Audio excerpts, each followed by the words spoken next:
are going to Primetime on the Fan Sports Network, 105.1 and 1080. You guys are number one. The Fan.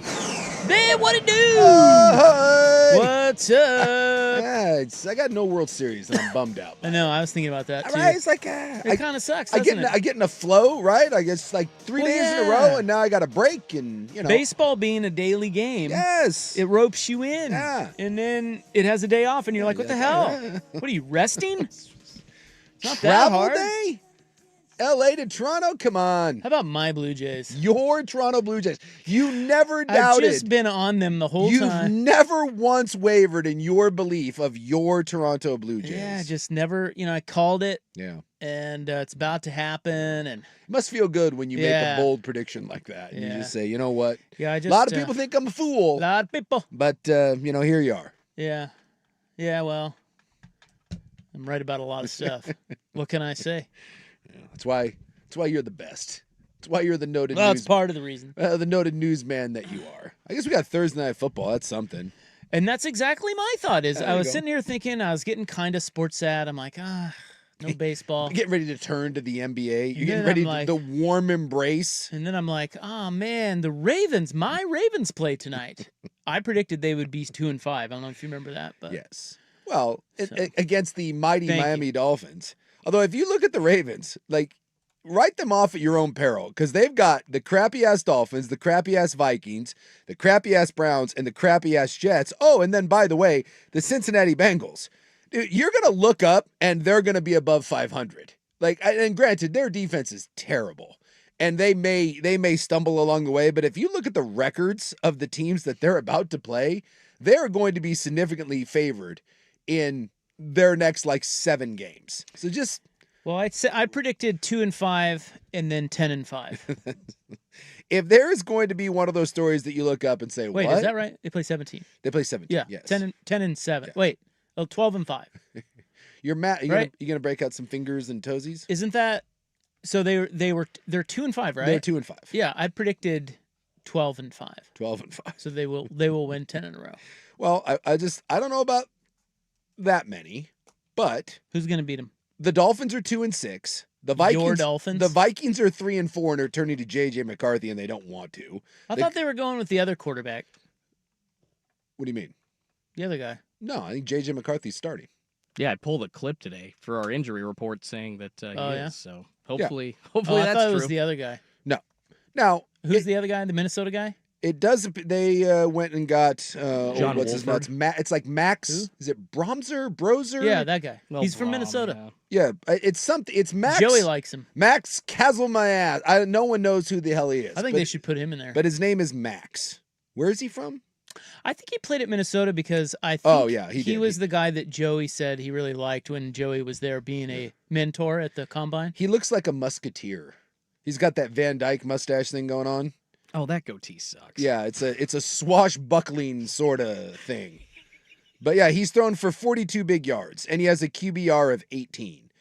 So I think that's the guy. that's the guy. So they should beat the crappy ass Dolphins. And then they got the 3-4 crappy ass Vikings, and then the 2-6 Browns and the 1-7 Jets. I mean, voila, you're above 500. And then I think 4 of your last 6 are against Cincinnati and the mighty Joe Flacco and whatever the hell Pittsburgh's rolling out there. So right off the and I'm not saying the Ravens are good. Now I had the Ravens going to the Super Bowl. The Ravens are not going to the Super Bowl. Their defense is warmed over garbage. Long season. But Long season. they're not going to the Super Bowl. But they will be a playoff team because they play in a garbage Well, division and their schedule just sets up so well. There's for them. really no way to predict the Super Bowl, so it's kind of hard to say that. But I'd also say too, like if you've got it, if you're thinking they're going to the playoffs, Yeah. I mean, they did the same thing last year where we thought their defense sucked, Yeah. and then they made the Kyle Hamilton change, Mhm. and they got really good, Yeah. and they're kind of trending toward that same thing this year Yeah. with a couple moves they made, a couple tweaks, guys getting healthy. So, dude, I wouldn't want to play them in the playoffs. I mean, Well, that's a long time down the road. It's a but- long time down the road. And the other one too is But if you're looking for a surprise team in the Super Bowl, yeah. it's a team like that. Well, anytime you have 8 back there, and I know the postseason, people can say what they want about him. The postseason people. Well, Who are those people? It has not worked out for Lamar in the postseason. Am I a postseason person? Are you a postseason? Oh, Yeah. you mean like, yeah.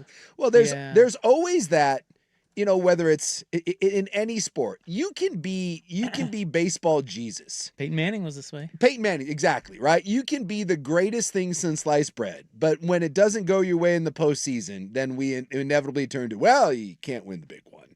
Well, he can't until he does. And eventually you would think that Lamar Jackson, who should have been the MVP last year, but they gave it to Allen, and that's fine. He certainly was a worthy candidate.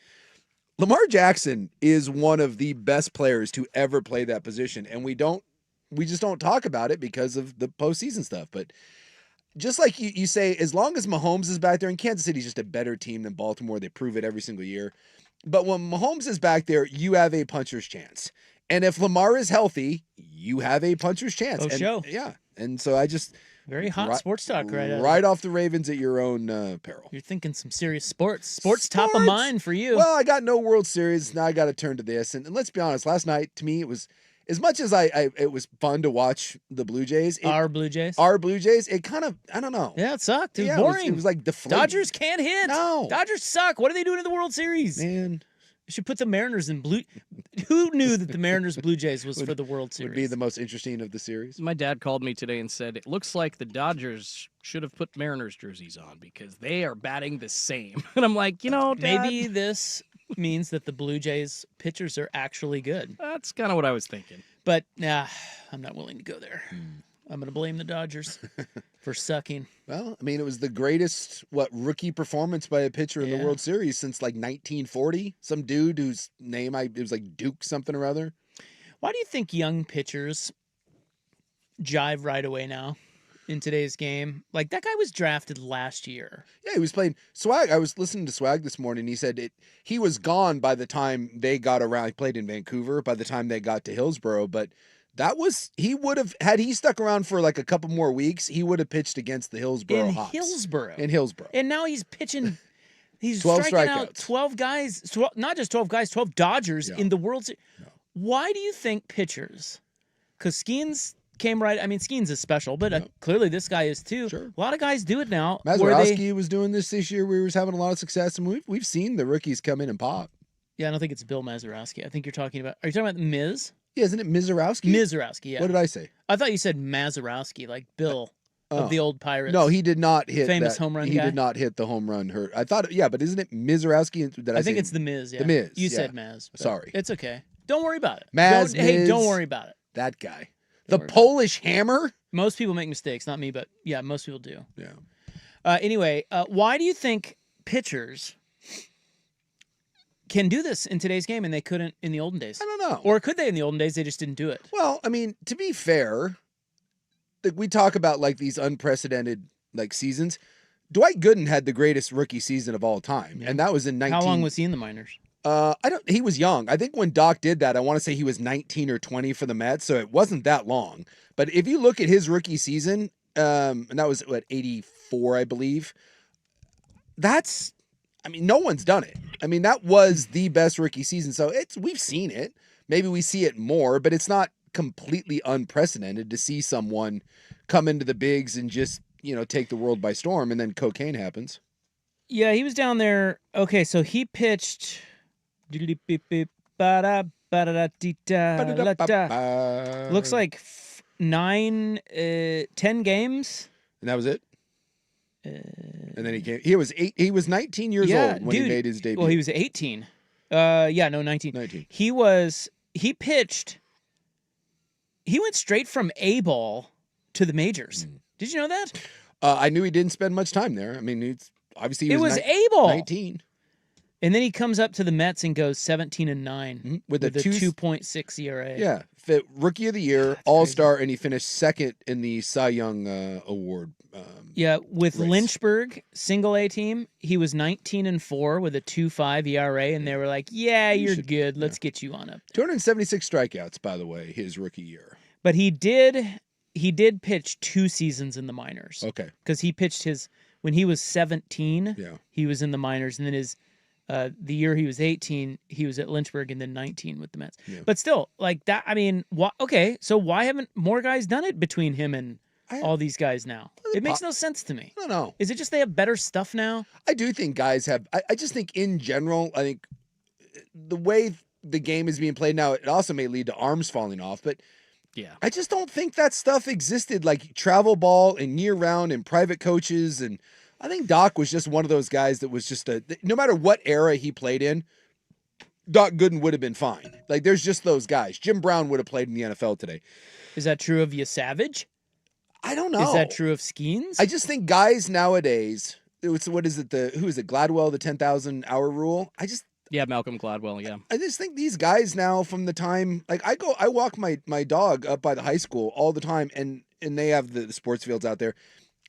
I don't think there's a day, a weekend, any time of the year where there's not someone up there playing. And they're not playing; they're just working. They're on the mound. They got the little like batting cage thing set up, and guys are just working year round now. And I think there's this emphasis now that every dad who didn't make it thinks his kid's going to be the next guy, and they're pushing them, and they got private coaching and all this. And so I don't know from a durability standpoint if that's good, but I do think guys are probably better prepared and have played more games, have played more pressure-packed games, have more pitches than ever before. Would you like to know what ChatGPT says? Yeah. What does the chatter say? Well, first of all, they lauded me for a great question. Yeah. Good for you. So thank you. Thank you. Does that make you feel good when the computer It does. gives you the Yeah, pat on great the back? question. Thank you, ChatGPT. Modern pitcher development focuses on stuff, not polish. Okay? Okay. So teams used to want pitchers to learn how to pitch in the minors, refine command, sequencing, and stamina. Now, if you have the velocity and spin rate and quality stuff, they'll get you on up and say, we'll work with you on how to pitch. Sure. As we go. Number 2, analytics and data-driven confidence. Pitch design tools, high-speed cameras, and biomechanics labs help teams accelerate a player's development. 3, service time and roster management have evolved. Changes in the CBA, that's a big one, have allowed young pitchers to be used aggressively while they're cheap. And then you have pitchers don't develop durability the same way anymore. The old model doesn't fit the modern workload approach. Teams now build starters up gradually and limit innings. And then 5, teams want impact arms immediately.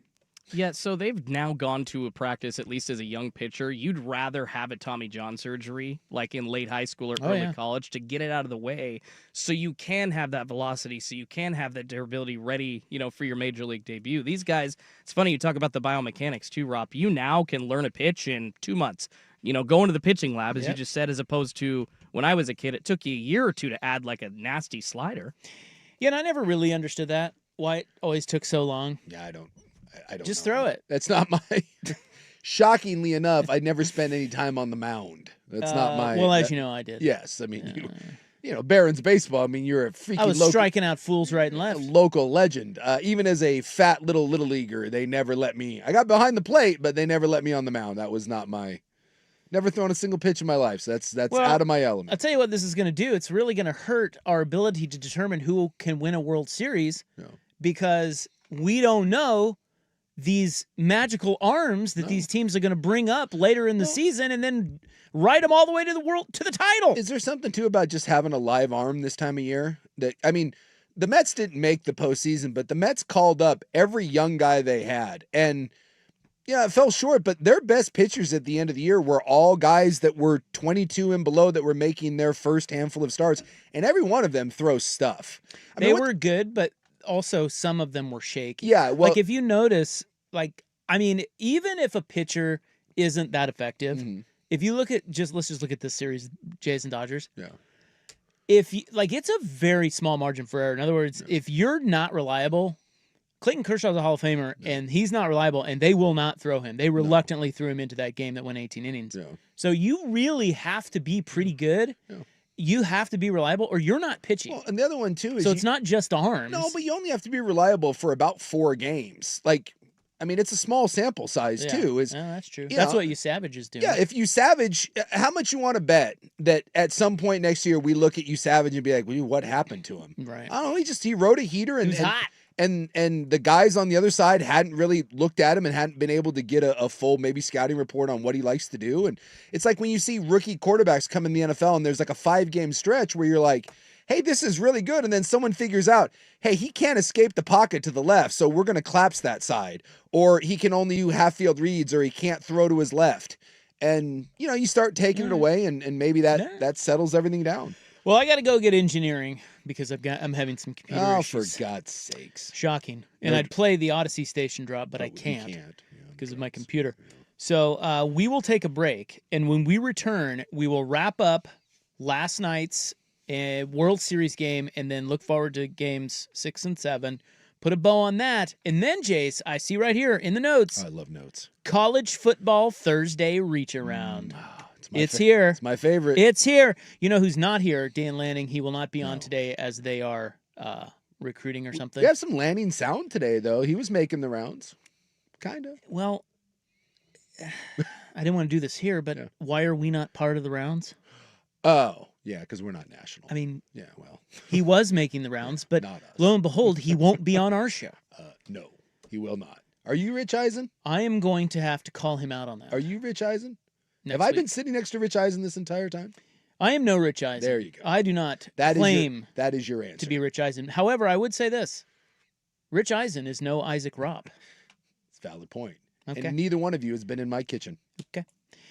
So let's start with a little more World Series chatter and then our college football Thursday reach around coming up on 105.1 The Fan. Seahawks football is on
Luke on the Fan Sports Network, 105.1 FM and 1080 AM.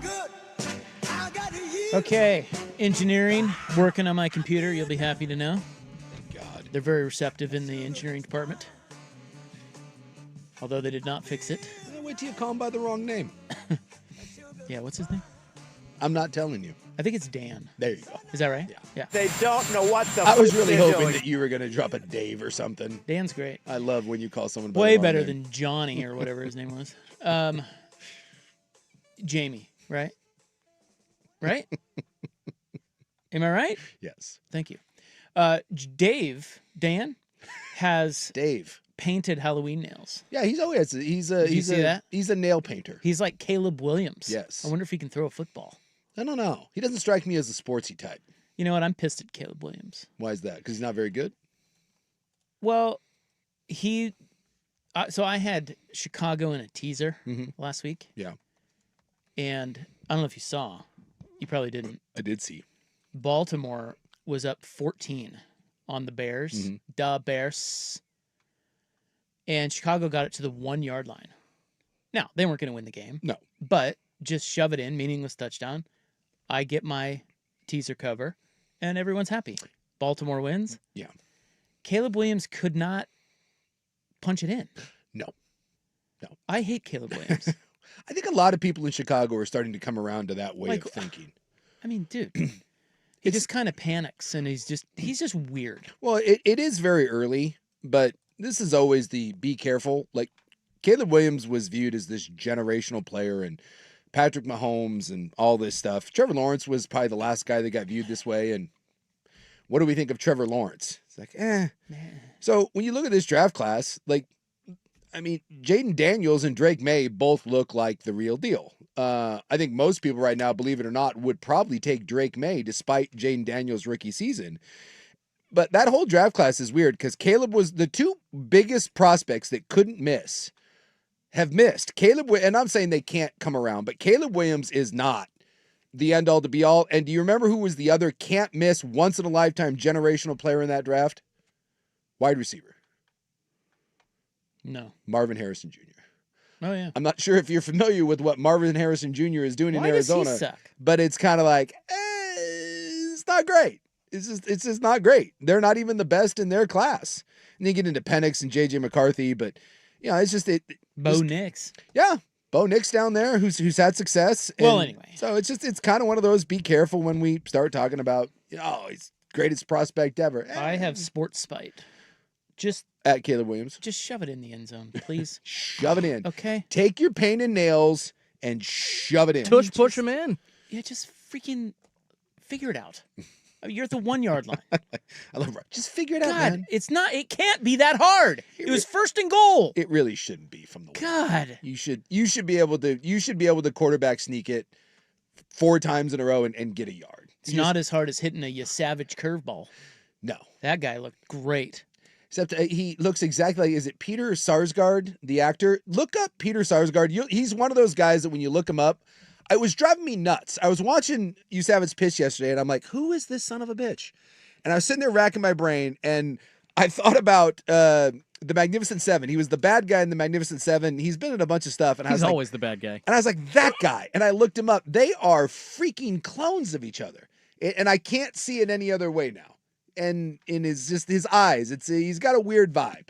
And yet his eyes are very far apart. Yes. And yet he's mowing down, which makes him very untrustworthy. Arguably the greatest lineup we've seen in 30 years, and no one can touch him. Well, I mean, after that 18-game heartbreaker, holy crap! Yeah. I mean, the Jays, this could be if they finish this off, this is one of the better World Series wins in a long time. Yeah.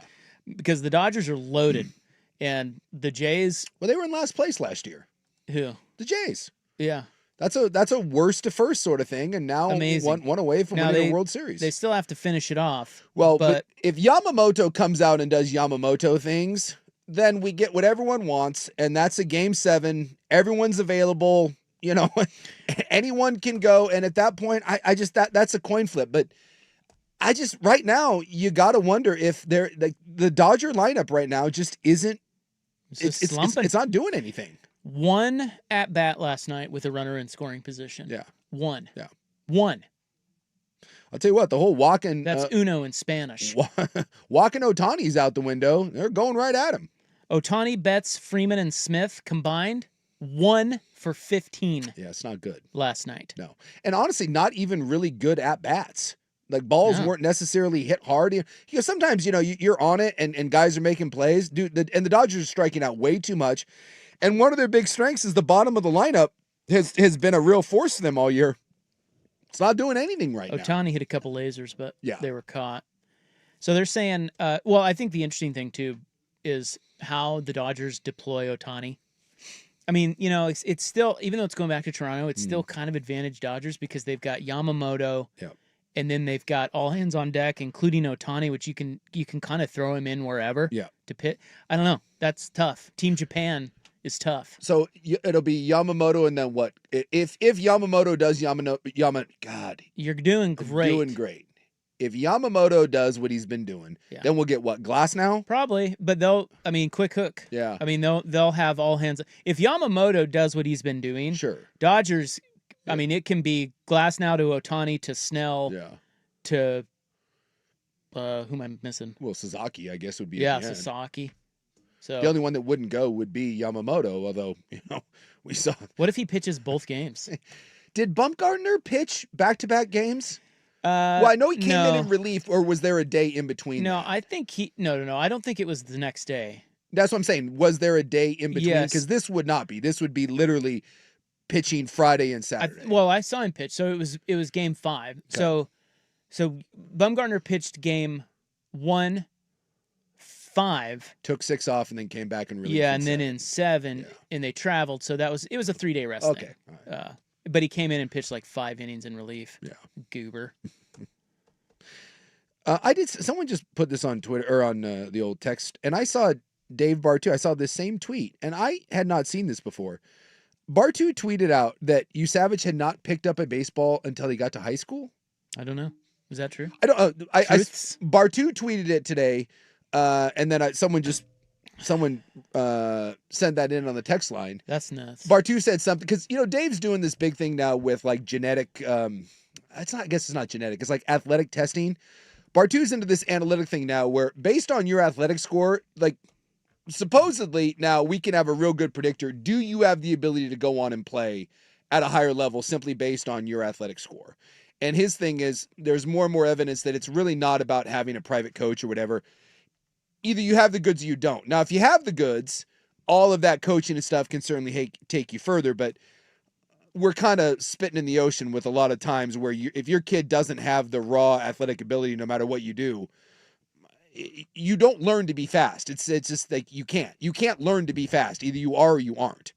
And so his thing was, for all of these parents that have their kids in the 24/7, 365, what does it feel knowing that Savage didn't pick up a baseball till high school and now here he is? Dude, that was like 3 years ago. 4 years ago. Yeah. He was 17.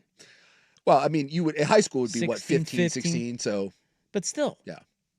I mean, I think that's his story. I think that's kind of one of those is. It's incredible. Someone reached into your crib when you were a baby and gave you Probably God. Probably. Don't you think? Well, I would go with Tom Cruise. The Lord. Some sort of deity reached in and it's like, we all want to believe that little Johnny, if he just works hard enough. And the truth of the matter is, it's not. You think Bartu will test me?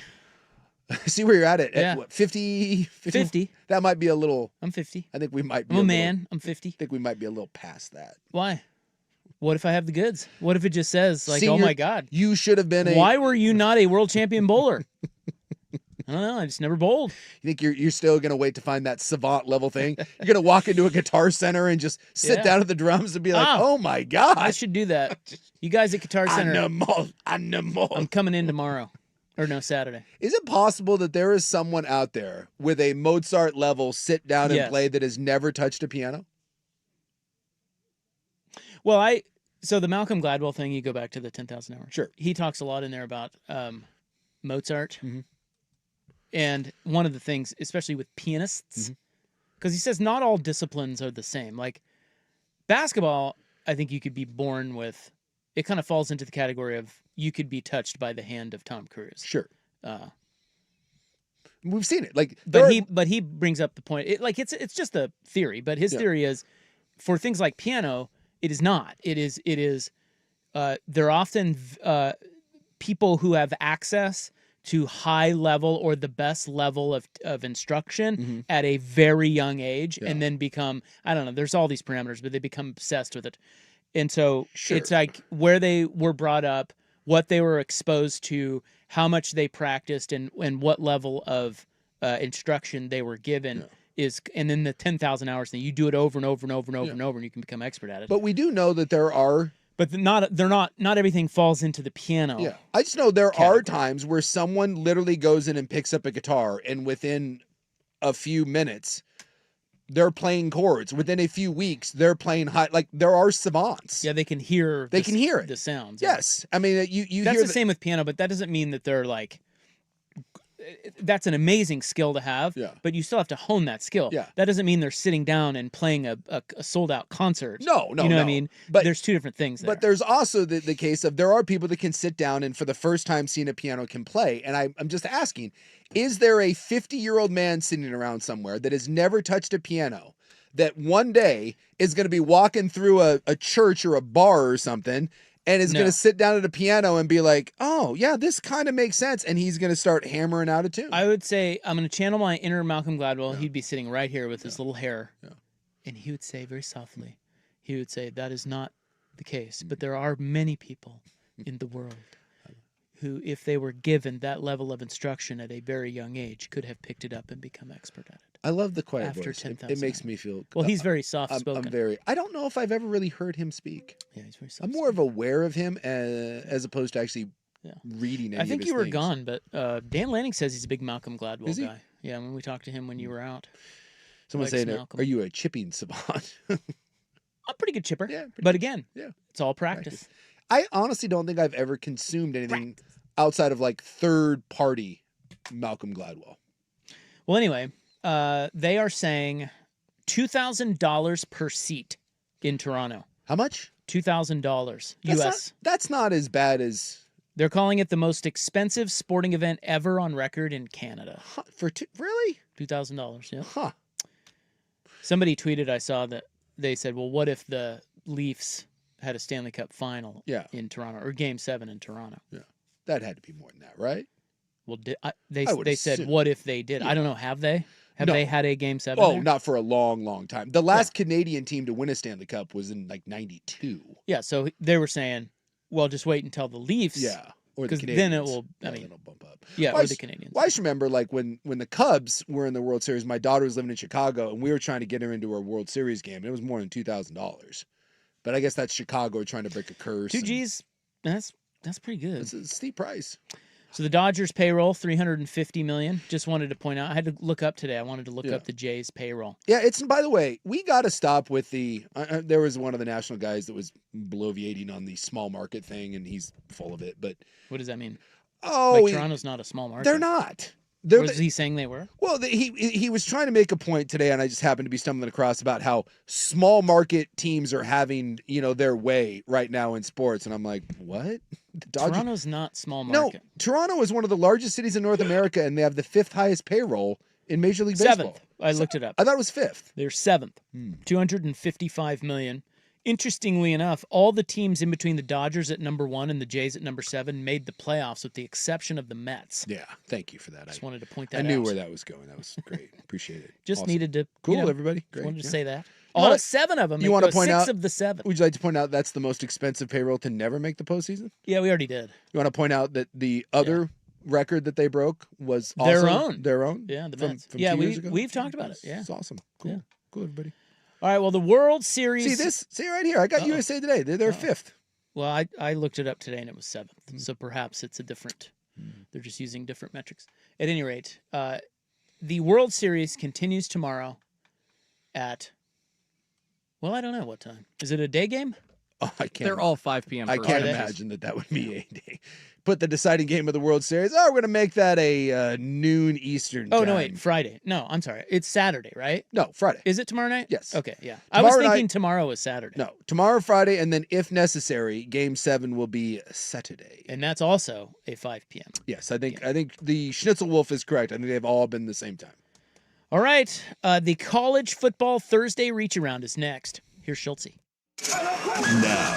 Now, from the George McCoy at Warren Allen Sports Desk, a Sports Center update on the Fan Sports Network, 105.1 FM and 1080 AM. This update is brought to you by Laurelhurst Market Steakhouse and Butcher Shop, a great spot for any occasion. And don't forget, you save 10% on your Butcher Shop order when you dine in. Menus and more at laurelhurst.com. First on the Fan, Week 9 of the NFL kicking off tonight with Thursday Night Football in Miami. The Dolphins hosting the Ravens. Quarterback Lamar Jackson will be back under center after missing the last 3 weeks with a hamstring injury. Baltimore, a 7.5-point favorite. Kickoff set for 5:15 on Amazon Prime. Elsewhere, Colts running back and Seahawks Jonathan Taylor and then Seahawks wide receiver Jackson Smith-Njigba have both been named Offensive Players of the Month for October.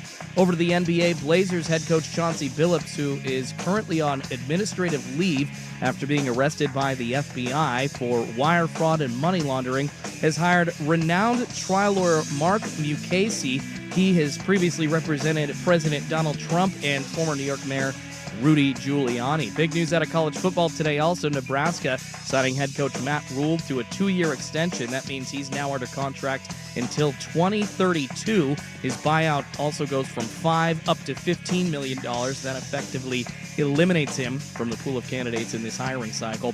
And in baseball, the Nationals hiring 33-year-old Blake Butera as their next skipper. More sports scores and stories in 30 minutes. I'm Schultze from the George McCoy at Warren Allen Sports Desk. Heard missing work, insurance companies acting like jerks. Don't call your mom. Call George McCoy at warrenallen.com. The home of the Fan Happy Hour with Luke Anderson.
a.m. All right, thanks for being with us here on a Thursday, the where way- it's time for the Thursday reach around. I would like to point out that IT fixed Rob's Yeah. computer by turning it off and Yeah. then back on. That's right. Just saying. Those guys don't make enough money, man. Amazing. Although now my internet's not working, but You can't call him back in at this point. now I'll just restart it or something.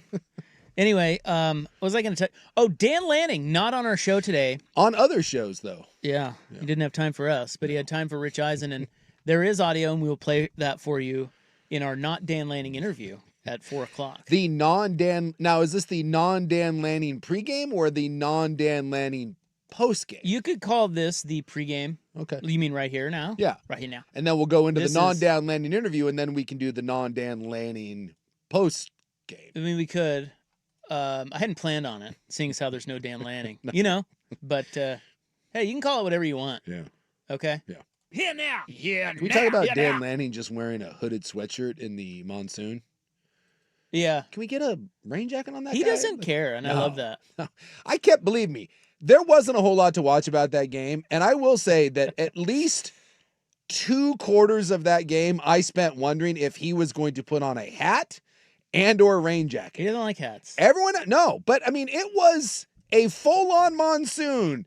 And that just regular, like, hooded sweatshirt, that thing had to weigh like 17 pounds at that point. Yeah. And I was like, and then I was watching, like, when he went into the half, I'm like, did he change? Did he get a dry hoodie? I don't believe so. I think he raw dogged that same wet sweatshirt the entire game. And that's the sort of question I would like to ask, but we can't because, well, we're not Rich Eisen. Well, we'll have him next week. You know, and I want you to put that on the list of questions. I want to just like Being wet is a choice. Is it a choice? Is that a toughness thing where we can't be bothered with That's what she a said. rain jacket? He's just an Oregonian at heart, guys. Well, Maybe I mean, so. I own a rain jacket. Yeah. It's They help. Yeah, it makes a Sometimes. difference. He could have put on one of those like bucket hats. Yeah, That would have been kind of cool. Will Stein had the rain jacket on. Everyone did. Not Dan Lanning. I was waiting to see if he was going to do the Rocky towel maybe around the neck. No, just straight Sharpies and hooded sweaties. One of our listeners said he was asked about it at his press conference, and he said he did not change. Yeah. At all. Okay, so he's just soaked man. the whole time. Why? What a man.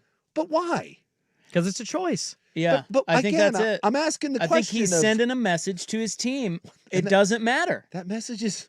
The message is it don't matter. Sack up. Sack up. But why? Why be uncomfortable when it's unnecessary? He to ain't be uncomfortable. You think he's uncomfortable? He's uncomfortable. That man loves to coach. You can't convince me that he wasn't uncomfortable wearing All a right. soaked through hooded sweatshirt. The beauty of this is that you get to ask him all of these questions. I'm going to. You better remember. No, you know what? You're not going to remember. I'm going to put it in my notes. Put that in We're the notes. asking him. Yeah. Were you uncomfortable with a soaked Hoodie. wardrobe? Yeah. Soaked. That's just a plain old. Now I'm Like even the pants. yeah. Everything was the soaked. pants might even be worse. Yeah. Because once you get wet undies, that's not drying out, Yeah, the And And they're trench just foot. heavy. and that's leading to chafing. That's thighs rubbing together, dude. That's just no good. It's no good. We've all been playing golf and been caught without the rain pants, and once it gets to the undies, you're cooked. You're cooked. Yeah, I just don't think. I think that it's a good glimmer into the mindset of, would be the word like, a football coach, but like a psychotic football coach. It's possible. That's a good. This tells you that they are not thinking about anything and don't care about anything outside of the next play call or how his team's playing. Someone said he is warmed by his football intensity. He's just all he needs is a football game and some zen, and his internal temperature goes up to 99 degrees. Coaching in wet clothing builds character. I have never understood that being miserable thing. Okay. Yeah. So you can call it the Not Dan Lanning pregame show. Yeah. I prefer to call it the College Football Thursday Reach Around. Okay, let's And reach. we will do it coming up next. Matt Rule is not going anywhere. Why Nebraska? What are you doing? And another guy wants the Oregon State job, or does he? Next on The Fan. Who's in, who's out? This is the Injury Report, brought to you by Zoom Care. Health on your schedule. JJ's in a good spot. Had some really good work yesterday, and he should get a full week of preparation in here, and finally feels like he's truly ready to go be himself in regards to his ability to function at the position, but also do the things that J.J. McCarthy can bring. Kevin O'Connell. I appreciate that he's referring to him by full name. J.J. McCarthy. Yeah. I just... He'll be back. Something smells funky here. He's getting his war paint on right now. I don't think that O'Connell wanted to play him. I think he could have gone last week. So I'll be interested to see what McCarthy does. It has not been a great small sample so far. Zoom Care, more than 20 neighborhood clinics in Oregon and Southwest Washington. Convenient access to same-day urgent and emergency care. Schedule or learn more at zoomcare.com. Whether you're looking for urgent or primary care.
I would crush you. Yeah, I'm getting confirmation from my Duck sources that Lanning said he didn't change his clothes at halftime that were sopping wet because he said if the team is wet, he is wet, and he wanted to show them that he is with them. Question, though. Having played in many wet games, you do get to go in at the half and change. You get to put on a dry undershirt. You can change into dry cleats. You can change into dry socks. You can get your ankles retaped. And then when you go to the sideline, you can put on rain jackets. You can put on little stocking cats. There's dry heaters. But these go to 11. Something to be said about raw dogging it there, Suk. That's right. That's right. How are you sitting up here questioning the man, Dan Lanning, about his coaching tactics? He's in it. He's in it. That guy is a psycho of the highest order, and I love it. He is an animal. Yeah. Okay. Thursday college football reach around. You could call it our Not Dan Lanning pregame. In the Not Dan Lanning interview coming up next, you will hear from Dan Lanning, ironically. Hey. He was on Rich Eisen, and Rich asked him about leaving Oregon for another job. Yeah. He's not going anywhere, but we already knew that. And I don't know how many times he has to say that, but he said it again. It is nice, though, that when you see like the names that are popping up on these jobs, his name is not mentioned in any of them. No, not even, and we'll get to this later. I do have a pretty hefty coaching carousel update. Okay. Will Stein's name is not being floated out there much anymore. No, it's odd. It is interesting considering their offense has been so good this year. Yeah, you would have thought that his name would have been popping up a little bit more. I think that's not what we're going to cover here. But the short version of that is, according to the ESPN report, a lot of these programs that are looking for coaches, they're big time programs, and they're not going the coordinator route. Yeah, basically the hierarchy is they want a proven coach from another school first, then it goes to the group of 5 guys like Sumrall, and then it goes to coordinators. Yeah. So coordinators start to get jobs once other guys leave go to the bigger jobs. So it's kind of the domino effect. Yeah. At any rate, Matt Rule is not leaving Nebraska, we learned today. No. He got a 2-year extension. He does not get any more money.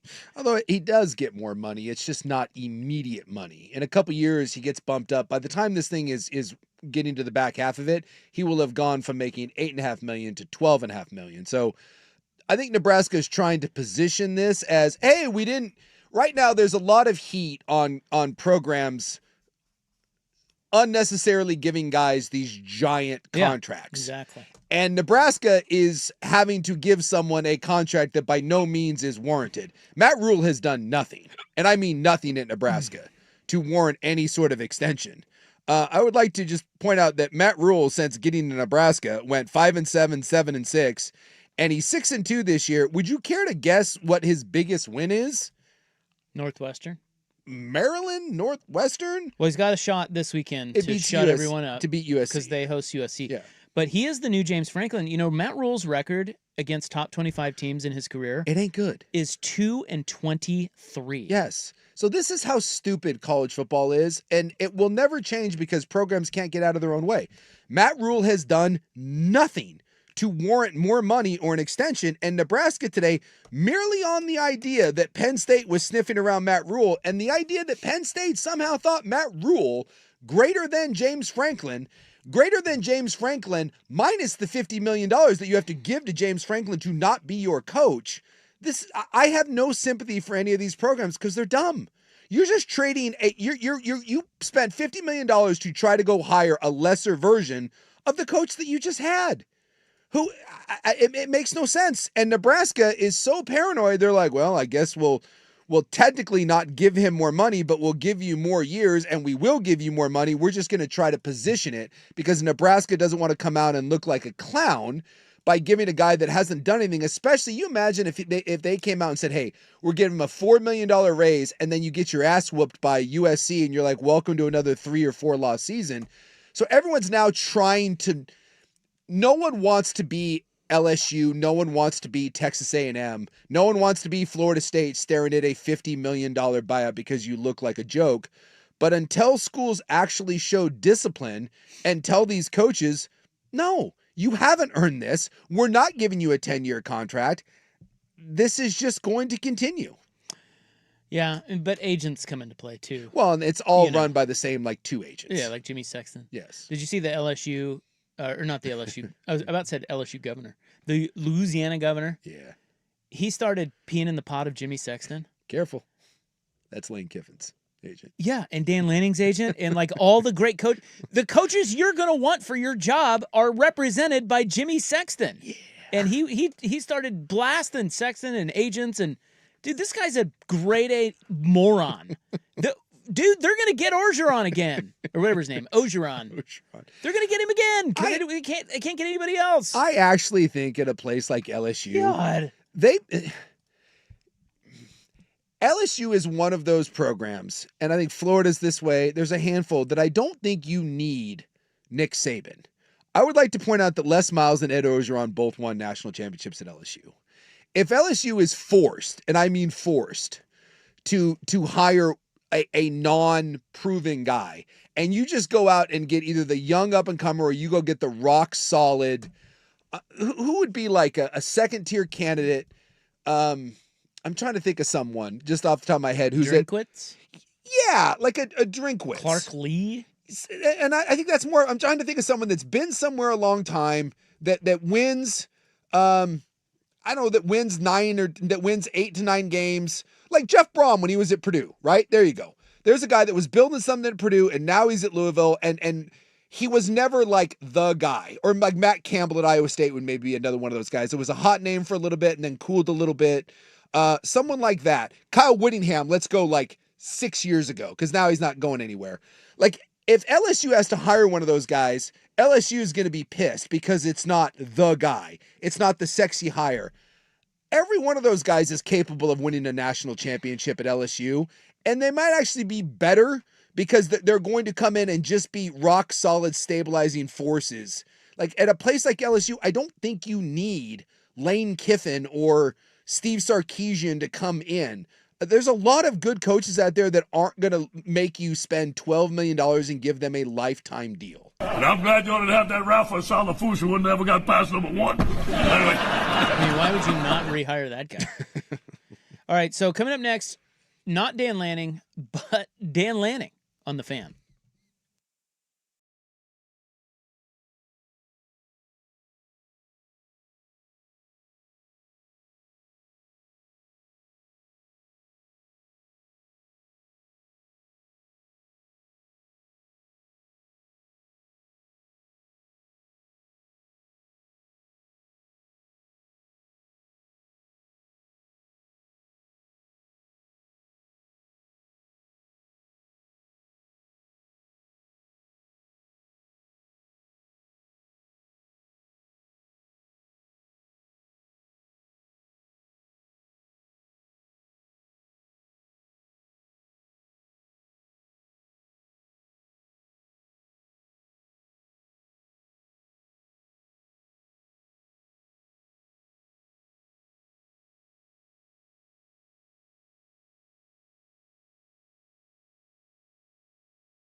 1080 a.m. First on The Fan, Week 9 of NFL action kicking off tonight with Thursday Night Football in Miami. The crappy Dolphins hosting the slightly less crappy Ravens. They do get quarterback Lamar Jackson, though, back tonight under center after he missed the last 3 weeks with a hamstring injury. Baltimore, a 7.5-point favorite, kickoff at 5:15 on Amazon Prime. Over to the NBA, Blazers head coach Chauncey Billups, currently on leave after being arrested by the FBI for connections to illegal poker games, has hired renowned trial lawyer Mark Mukasey. He previously represented President Donald Trump and former New York Mayor Rudy Giuliani. Billups will be arraigned in New York on November 24th. Big news out of college football today. Nebraska signing head coach Matt Rule to a 2-year extension. It means he's now under contract until 2032. His buyout also raises from $5 million to $15 million. That effectively eliminates him from the pool of candidates in this hiring cycle. And in baseball, the Washington Nationals hiring 33-year-old Blake Butera as their next manager.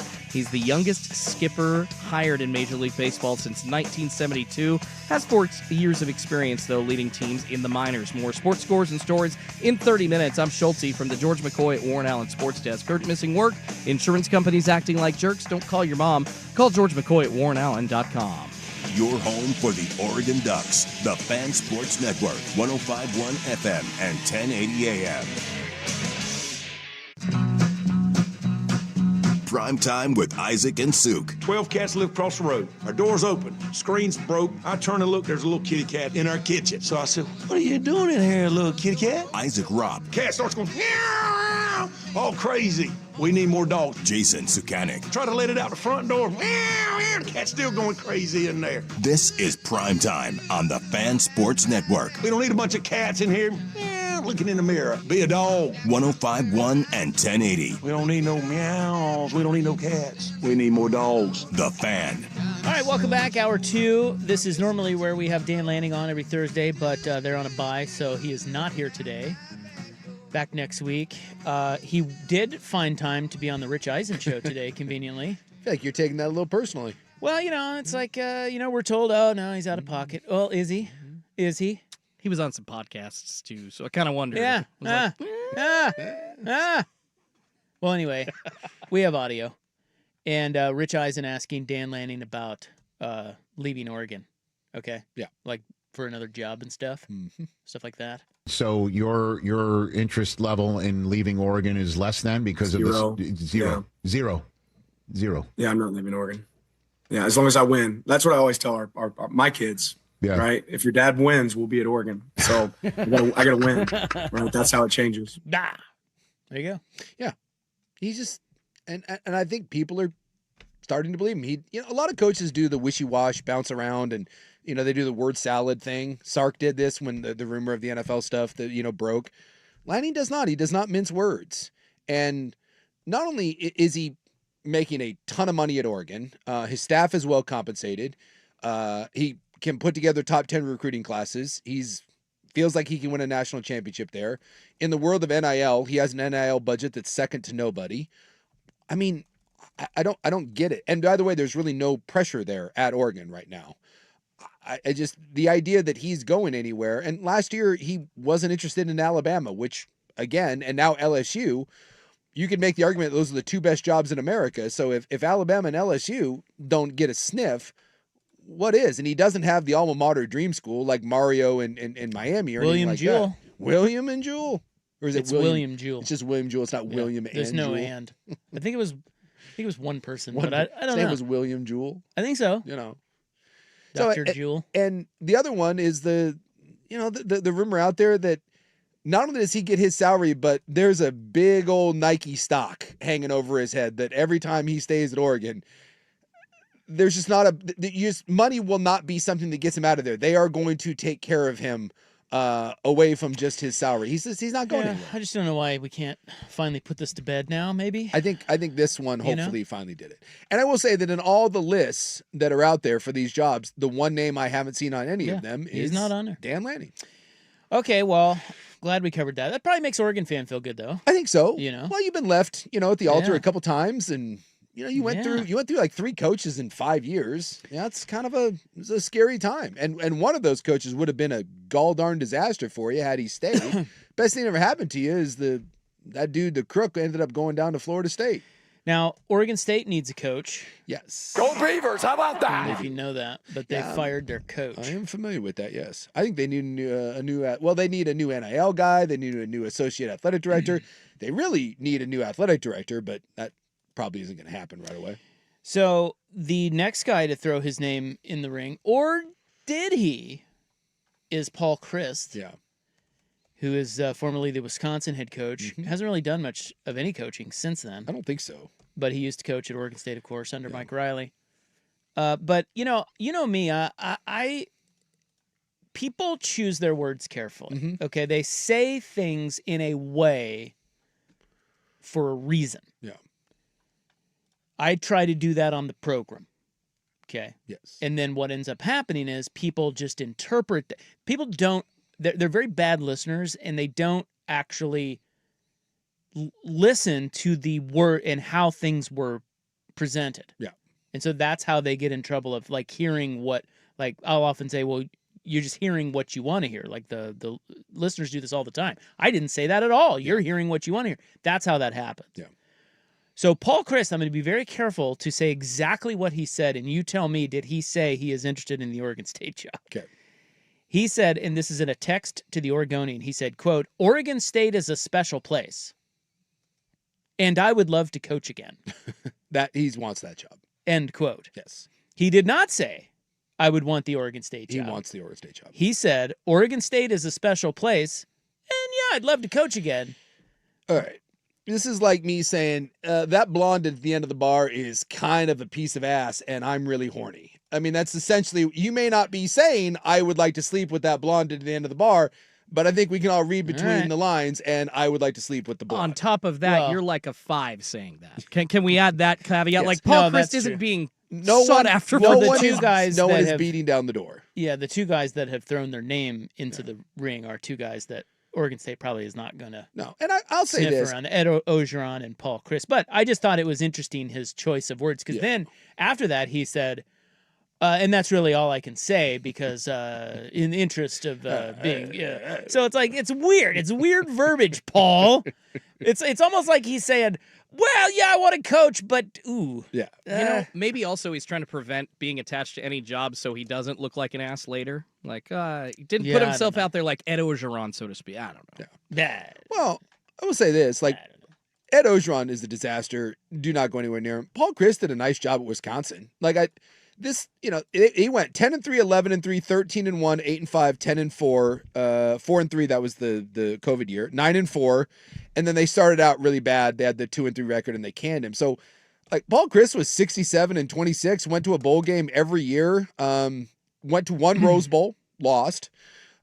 You know, I don't want a 64-year-old retread that can't seem to get another job. He's 64. Yeah, I think he's 64. Are you serious? Are you serious, Clark? Let me pull it up. He's older than I thought. Oh, I lied. Yeah, see, you're an idiot. He's 60. I thought he was a little older. I may have been looking. It says here 59. Well, he turns 60 this month, so would you? He's 59. Again, we need accuracy, Jace. In 2 weeks, he will be 60 years What of is age. today? The 30th? Yeah, more than 2 weeks. November 17th. I mean, what is your deal? Don't age him up. That's right. He's only 59. I do not want a 59, soon to be 60 retread that doesn't really excite people. I've said it a million times. Go get someone that's in their 30s or early 40s that's young, energetic, that came from a lesser program, that understands what it's like to work with less, that can encourage maybe the undersized kid to come to your program, that runs an exciting offense, that will put butts in seats. That's, even if you're losing games, I want you losing games 52-48.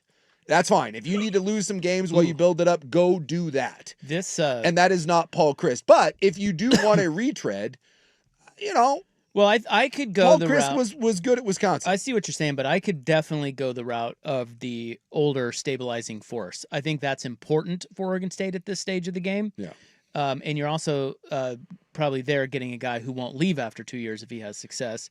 And that would be the Paul Chryst type, the Bronco Mendenhall type. I'm way more open to that than you are, but I get it. The Sac State coach, the Go-Go bro, yeah, that you like, yeah, He's in the news recently. Did yeah, you see what? Yeah, I saw that he was. Well, we'll talk about it in it our was next just the other segment. day that he was kind of ruffling some feathers. Well, he thinks college football is out to get them. Yes, at Sac State. Yeah, the penalties that are being called on his team are not the fault of the team. So we'll get to that next, and we also have UCLA v. the Rose Bowl, something that has popped up today. But I did want to mention, in honor of Oregon State, we do get the Pac-2 supremacy battle this weekend. Actually, we get the Pac-12 supremacy battle part 1. Yes. Yeah. Well, they play again in a couple weeks, which is just. But there's only 2 games, Yeah. so this is a huge game. If you look at it that way, Washington State at Oregon State. From what I understand, Oregon State doesn't even know who's going to play at quarterback, and the line is 3.5. That smells real fishy, fella. Real fishy.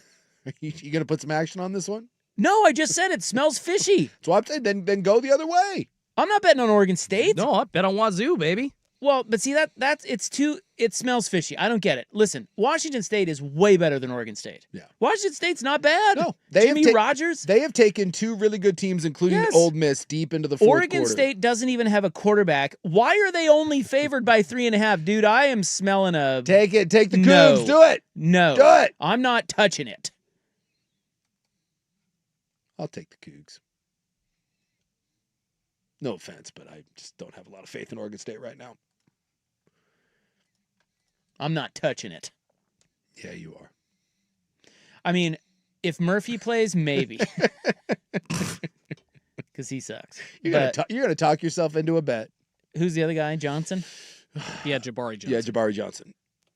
Who's He's the not white much third better. stringer? I saw people on social media clamoring for him. Like, oh, for God's sakes. No. I don't know. Really? We're going down that road? Yeah. We're just Yeah. Look, you're Need a white guy. you're 1-7. You don't need to clamor for anybody.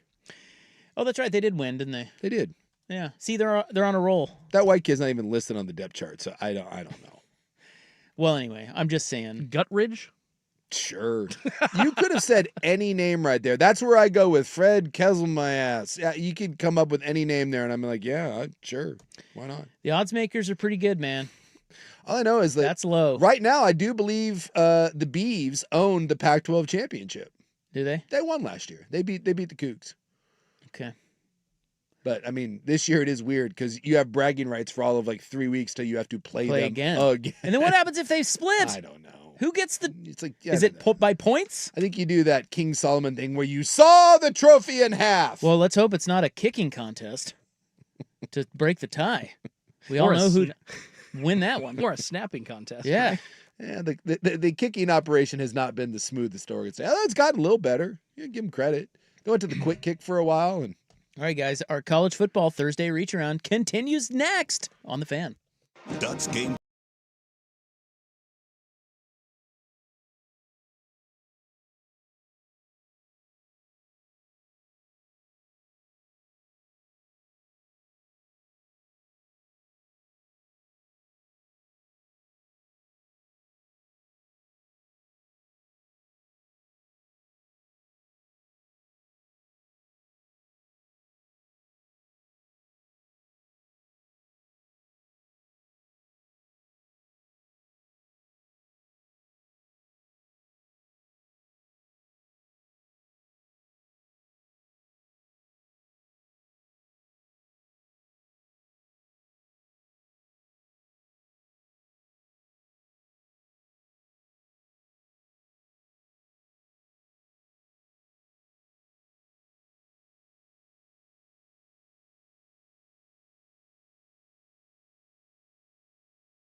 We are told by our sources that the Washington State-Oregon State game on Saturday is a non-conference game. And I looked that up, and that is true. Well, there is no conference, so... Well, one of them is. I think the second one is, isn't it? There's no conference. But I thought... How can it be a conference I think game? it actually technically is a conference, isn't it? No. And they're the only two in it. No, you can't, because the only reason it can even exist is because there's like a 2-year waiver for a conference. You need at least 8 teams to be a conference. It's like it's a conference in waiting. I mean, you can't have a conference game when you don't have a conference. ESPN still lists them under Pac-12. Yeah, they do list them. Weird. I don't know.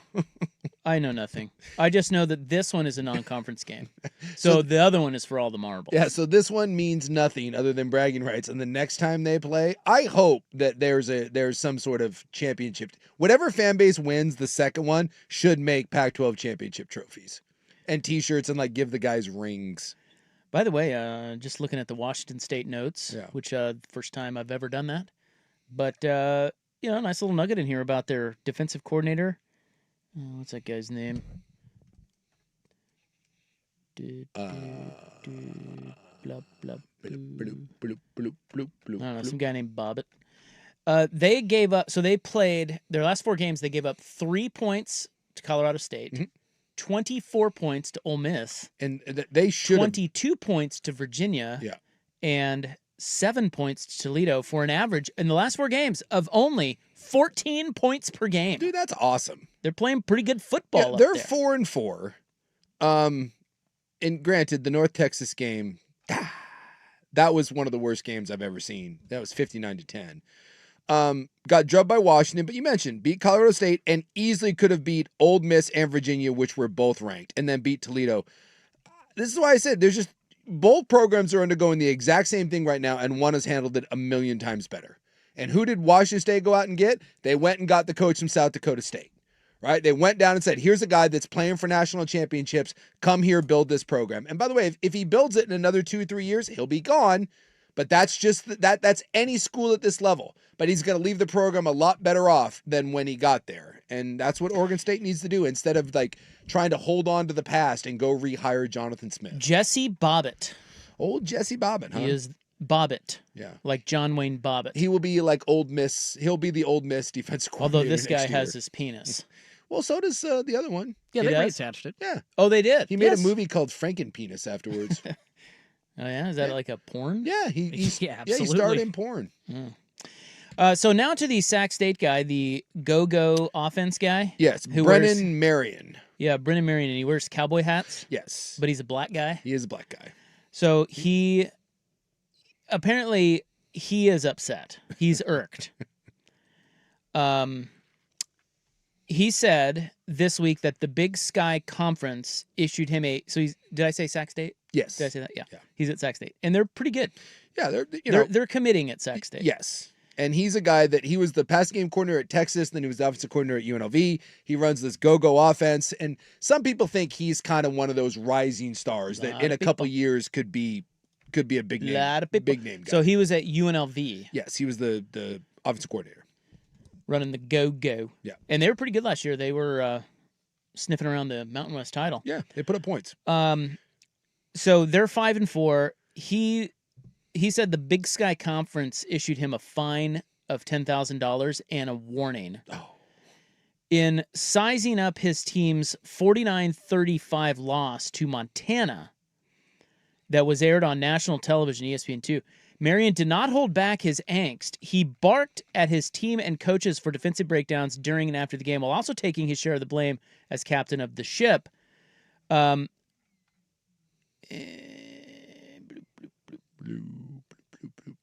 I'm looking for the other stuff here. So he then goes on to criticize officiating, and he says, we end up being 10 for 1, for and against in penalties every single game. So that's what they fined him for. Yeah. He says, I want to make it abundantly clear. This is the head of the league. Publicly questioning the integrity of our officials in the conference office will not be tolerated. To the tune of $10,000. Professionalism, integrity, and fairness are the foundation of who we are. And all institutional personnel must recognize the responsibility they carry as examples for our student athletes, campus, communities, and the Big Sky Conference. So why do you think he thinks there is such a disparity in flags? I already saw this. So you know. I do know. I saw this story because he's a guy that I don't know. I think he's an intriguing guy. It's probably a year or two early to hire someone like that, but I find him to be, that's the sort of guy that I would be interested in going to get. So Sac State is working on a plan to leave the FCS after 32 seasons. Yes, there were some comments about the FCS level. So he said, so this is their 29th and final season in the Big Sky. They were clamoring to be remember the Pac-12 needed another school. And Sac State was like, we want to be that person. Said, we're building a new stadium, we're investing. Sacramento State, which, by the way, home of Cam Scattaboo. That's where he started before Arizona State. They want to go all in, and they were desperate to get a seat at the Pac-12 table. So they want to leave the FCS behind. Yeah, so the Montana coach, Bobby Hauck.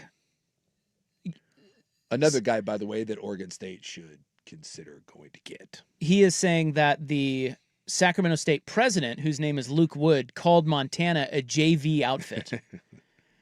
So he said he used that to fire up his team. Yeah. And they kicked the crap out of Sac State. Yes. Montana is one of the best programs in the country. So Go-Go Boy is claiming that the JV comments by Lee Wood, or whatever his name was, Luke Wood, the league has it out for them. Yeah. And that's why, because he said that, that's why the disparity in flags. Yeah. Flags! Yeah, he claims that they are being individually singled out to be taught a lesson to because they're leaving the JV program behind. So he said, this is Go-Go Boy, I can't control people's perception on what happened with those JV comments. I mean, we've had 8 touchdowns called back.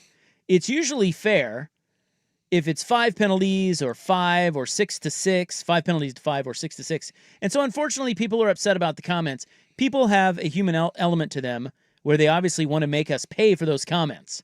We are the most penalized team in the country right now. Yeah. Actually, that's not true. They're 118th in the country. Who's the most penalized team? I don't know. Let me guess, UMass. They're worst at everything. But get that Montana game that they lost 49-35. Montana had 1 penalty for 5 yards.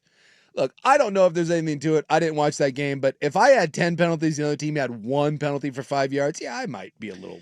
That's a red flag about Go-Go Boy to me. I might be a little pissy about that. Well, I know, but shut up, dude.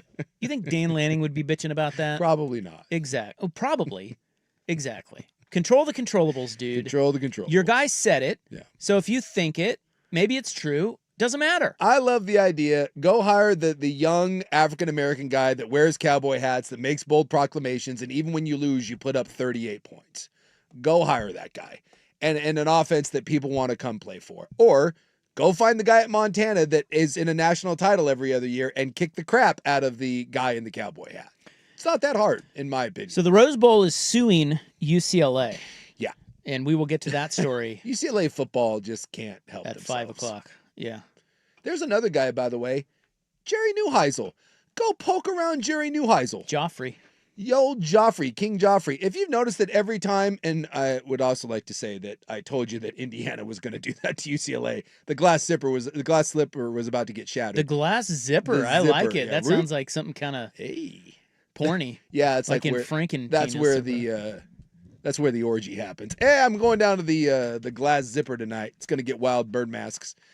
If you notice, though, every time UCLA won, did you see like who the players are rallying around and like carrying off the field?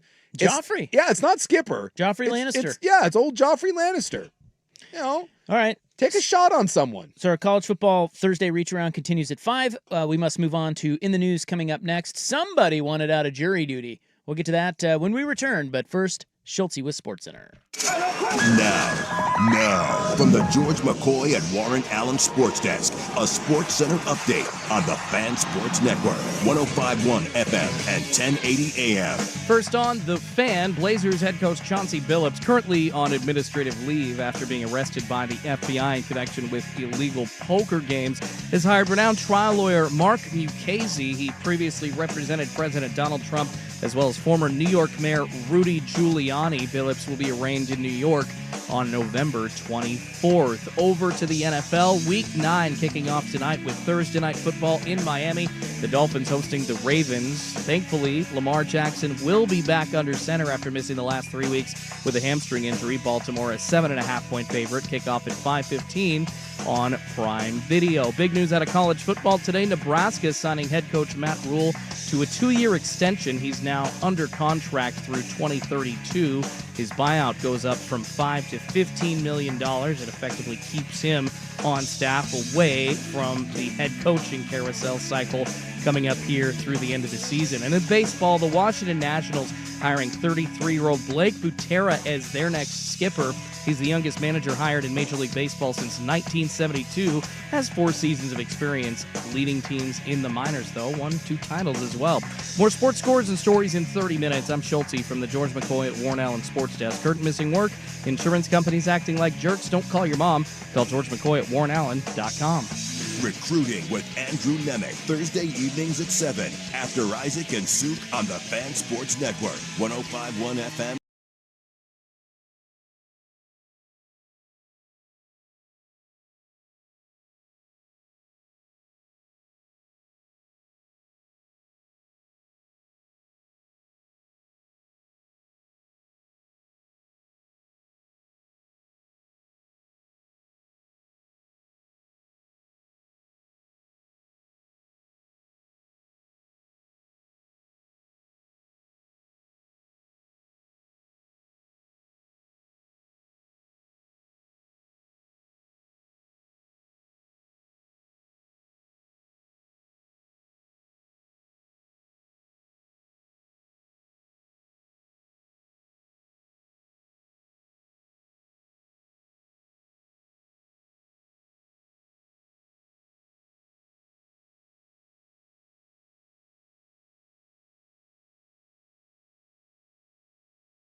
This is Primetime with Isaac and Suk on the Fan Sports Network, 105.1 FM and 1080 AM.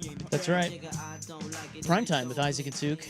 That is Money Ain't a Thing by Jermaine Dupri. I don't know if you knew that. That's Jermaine Dupri? Yeah. You didn't know that? I didn't know this was Jermaine Dupri. Who'd you think it was? I thought this was like, who was it? Q-Tip. Tribe Called Quest? Oh.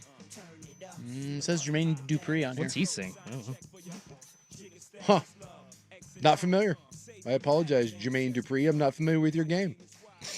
Okay. Give them hot milk. Whoa. You know, we have little cookies. It is October 30, 2025. It's time now for In the News. I'm your noted newsman. Hello. Hello. Hello, Jerry. Thank you. Please be seated. And all rise. It's brought to you by the Advocates Injury Attorneys at advocateslaw.com. Today is National Candy Corn Day. Oh, really? Did I not call that yesterday? I'm Halloween. pretty sure I did. The worst of all Halloween? Well, I can't say it's the worst of all Halloween candies. It's up there. It certainly is. Look, I'm not gonna lie. If you put a thing of like candy corns in front of me, but then like maybe those Boston baked beans, the Good and Plenties, like the Necco wafer, I'm eating the candy corn before any of those. I like the Boston baked beans. So it's not the worst of the Halloween candy, but it's certainly in that bottom tier category. Candy corns are Bush League. They are. And everybody knows it. Are those crappy like marshmallow peanuts considered Halloween candy, or is that those just candy? No, I don't think those are considered Those Halloween are candy. Easter. Those are the Peeps. Those are awful. Yeah, they're terrible. They're doorstops. That's Yeah. what they are. It is also It's like something a dentist would give out. Just lame. A toothbrush and some candy corn. There's a dentist over that I drive by that they're doing a candy buyback program. What does that mean? I don't know. There's a big sign on there They're that paying says, you for your candy? I think so. I think their whole thing is don't eat candy. I'm like, dude, get out of here. Get bent. Let the kids have the sugary treats, let not 'em good have- for the teeth. Let them have it. There's a teenage dentist in Wilsonville. Like, it's for teenagers. You can see in the window it's got all kinds of video games and like arcade things in there. It's like, oh, okay. It's kind of a good way to do it. What? Specialized? What, dude? What do you mean? Teenagers, like, Yeah, just keep them from being bored when you go to the dentist, or maybe to encourage them. wouldn't that be up to the parents, Yeah, though? video games? Teenagers don't have their own dental insurance. That's actually a good point. What are you doing? It is also Text Your Ex Day. I want you to all text your exes right You now. can tell them to go to hell one last time. And I think what you should tell them is... How would your wife feel about that? I told you, you dumb bitch! Yeah, how... My ex is... God, that'd be 16, 17 years ago. I don't have an ex. Yeah, we're talking a while. You don't have an ex? You have an ex. I mean, I do, but not one that I could text. Oh. Isn't that wild? I just thought about that. You don't. Well, I mean, you'd have to track down the number. Yeah. Well, it's I been a have while. no You exes. and Nurse Nice with 20 Oh my years? God, we've been together for 45 years. Oh my God. We fell in love at 5. And she can't stand you now. Yeah. Kind of right. Well, I'll get there eventually. I'm like 6 months away, possibly. Like, let's be honest, more like 3.5. Just wait till perimenopause, man. Nothing you do is good. Well, a staff member at the Washington County Courthouse got a call this morning that said multiple bombs had been placed around the building. Things are going great. It appears that somebody really wanted out of jury duty. Yeah. It was evacuated. Has anyone actually called in a bomb threat and then actually had it turn out to be a bomb? I would think that if you're bombing, wouldn't you just bomb? I never understood the bomb threat. The whole point of the bomb is to blow people up. And I would assume that making the, hey, there's a bomb, kind of takes away from the purpose of bombing. So the bomb threat is the first indicator that there's no bomb? Yes. Like, if you told me that you were going to, that there's a bomb in my house, unless you're like a Batman villain, that's not real. If someone really wanted to blow me up, you would just do it mob style, and you get in the car, you turn it on. I've seen enough of those mob movies. There's never a sign on the car door that says, hey, when you start your car, you're gonna blow up. And the guy's like, it's just joshing, and then you blow up. Somebody said that it was possibly a swatting attempt, which is a false emergency call to send a large police response to a specific address. Yeah. I know you have to take it seriously, but do you really? Can't you just kind of be like, I don't know that would be good way to handle it? No. I think if I took a bomb threat, I'd be like seriously. Yeah, we don't dude? want you in charge of bomb squad. No, someone would be like, "There's a bomb," and I'd be like, "No, there's not." Yes, there is. I would be like, "No, there's not." Prove to me there's a. Where did you? I want in detail where the bomb is, or I'm not taking you seriously. I think we just found a great new job for Souk, actually. Yeah, put me in charge of handling bomb threats. I'll get to the bottom of it and find out whether or not it's a credible threat. It's not. Yeah, they had it swept and all that cleared by noon. Yeah. They let people go back in there to do their business. Yeah. See, whatever business they were doing. You know what? What time did the bomb threat come in? In the morning. And you were cleared by noon. I'll have that cleared out by 10:15. I'm gonna shave 2 hours off the bomb squad thing. We're gonna get right to the bottom. We're cutting through the red tape. You asked yesterday, were the troops here in Portland? Yeah. You asked that question. Yeah. Does anyone know? Well, it looks like sort of. Once again, we're doing great. A 3-day trial began Wednesday in Oregon's lawsuit challenging President Donald Trump's ability to federalize and deploy the National Guard to war-torn Portland in response to protests outside the ice building. The case has already seen intense activity in both district and appellate courts, but this is the first time the proceedings have delved into the merits. The court battle until now has focused on a pair of temporary restraining orders issued by Judge Karen. I don't know. U.S. District Court Judge. There's a judge somewhere. To halt the deployment while the lawsuit plays out. Yeah. A notable revelation, though, came up in the opening minutes on Wednesday when a lawyer for the administration admitted that after the first temporary restraining order was issued on the afternoon of October 4th, some National Guard troops were still deployed to the ice building. So we do have them. For several hours later that night. So they were here, but now they're not. And they weren't supposed to be, but they admitted that they were. But what did they do? We didn't see them, so they were just... The polka. Well, I don't. Wouldn't that be something? The National Guard was inside the ice building doing polka. Can't we have them fill in? Like the ones in D.C. were spreading bark dust. Can't we get them to fill in potholes or? Yeah, we need stuff done here. I don't know. So they said that the pressure washing maybe. The deployment happened while news of the restraining order was still being communicated to the National Guard leaders in the field. So they're saying it was, it was a mistake. Communication yes. issues. Sure. War-torn Portland continues without the National Guard. How am I going to drink this weekend? Tell you what, guys, my wife had to walk from a massage parlor all the way down here, 15 minutes in between. She got here just fine, but it was tough. She go to the same kind of massage parlors that I Wait, go to? was it tough? Or I can't tell if you're kidding or not. No, it was fine. Oh, okay. It was fine. Well, I tell you what, the homeless people, you know those people? Yeah. Those people without homes, the houseless? Yeah. They're filling in back over here under the freeway over here by us. She did see a fire getting started. Call in the guard. Yeah. Get them. Let's go. The city's burning down. Yeah, forget about Frog Boy and Chicken Suit Guy. Get over here. Well, they do. They keep bringing them away, and then they come back. It's a vicious cycle. We see it up close. Yeah. It really is. It sucks. It's absurd. So what they'll do is, because they like it over here because it's under the freeway, so that's kind of covered. Gives you, I think in the terms of homeless people, I think that's like boardwalk. It's the Shangri-La. Yeah, it's nice. Yeah. And they can build their fires and stuff. Yeah. And it is amazing to watch. We've been at this building now for 3 years? Yeah, something like that. Yeah. It's incredible how they'll filter in, they'll set up their tents, things will be going down, and then they'll sweep them all out. And then they'll slowly start coming back in, and then in a couple weeks they'll sweep them all out, and then this has gone on for 3 years. Yeah. It's like absurd. It's a big tennis match. You know what it is? It's obscene. It is obscene. Yeah, when people ask, "Hey, where's all the money going?" That's part of it. That's it. Yeah, it's over and over and over again. The same company being called. Yeah, we don't really seem to be getting anywhere with that. So doesn't seem it, does it? Well. Because the National Guard doing whatever the National Guard does, that ought to fix it. I think the troops ought to just standing help there. Us. Hey, is John Taffer opening a bar in war-torn Portland? No the way. Taffer? Oh, it sounds like we got a John Taffer fan over I there. love Bar Rescue, and I love John Taffer. I like Bar Rescue myself. I'm with you. Is that where John Taffer just screams at someone until Look at this! that's it? That's all Yeah. he does? Oh, well, he throws food at him, too. Yeah. Yes, he Well, does. not really at him. He throws it, kind of on the ground. But, yes, he verbally assaults people, and then they're always kind of just drunks. Yeah. And so they never really fix their bar. Yeah. And you read about the follow-ups on the bars, and they always sell. The most of the time. Because the drunks are like, well, whatever. You gonna find your kid's college fund at the end of that bottle?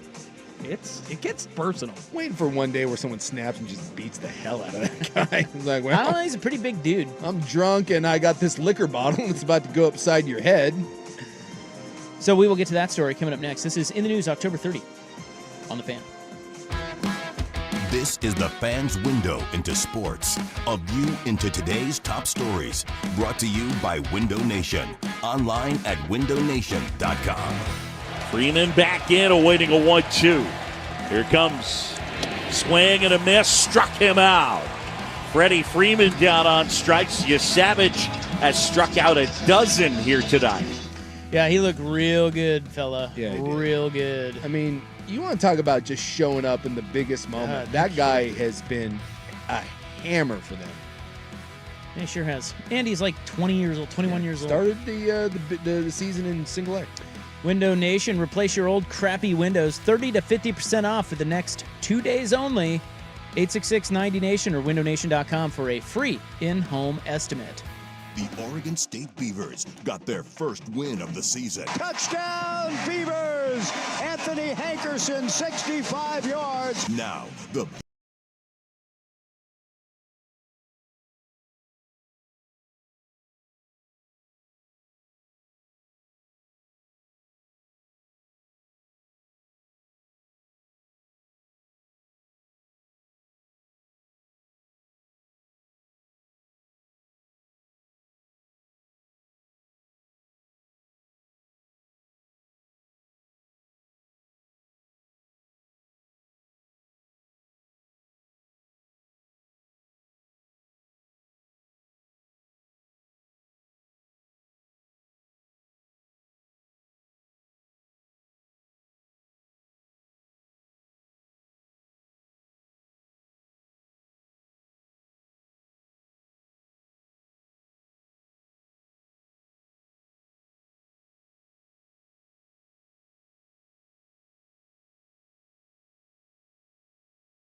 a.m.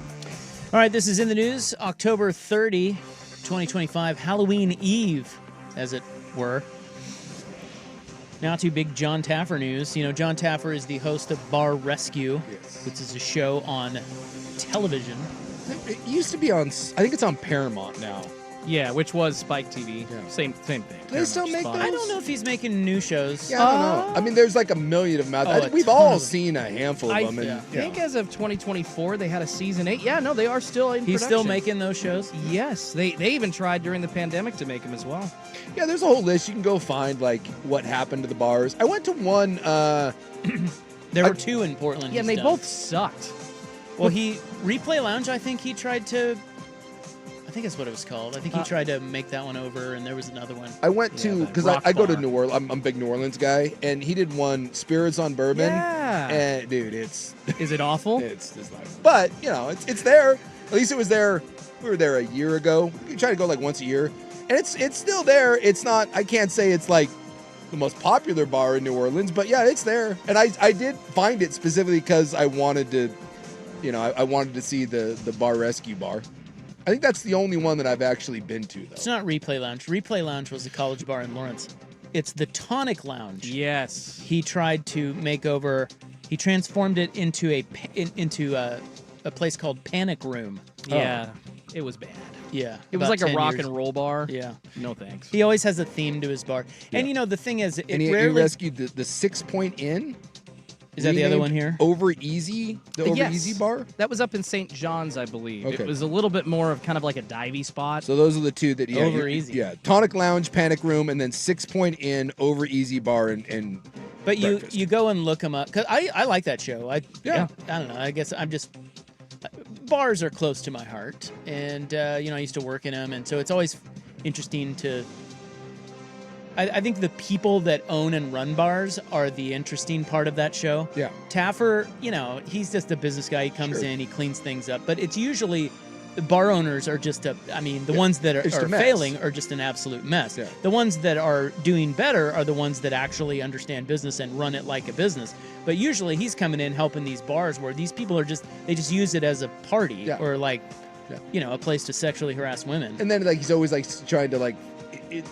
He, like, solves marriage crises. He's like, let's get you 2 to love each other again, and then you'll start making money. He dresses them down. Yeah. Oh, yeah. But then He loves them at up. the end, he lifts them back up and they all hug and they love him. Yeah. To that marriage point, the network Paramount actually tried to do a season of like John Taffer marriage counselor. Yeah, I remember that. Yeah, it didn't work, but it was just the marriage aspect. listen, Because I'll he tell is you, kind of a therapist, no, too, when he I goes saw in. a TED Talk-ish thing that He's he did. a smart guy. He is a really smart guy, and it was like an hour long, and, dude, if I was a business owner, I'd listen to that guy. That it was for sure. He was the one that it was. I'll never forget it. He was doing a thing on Disneyland. He said Disneyland is a crappy place, but he goes, it's the most successful.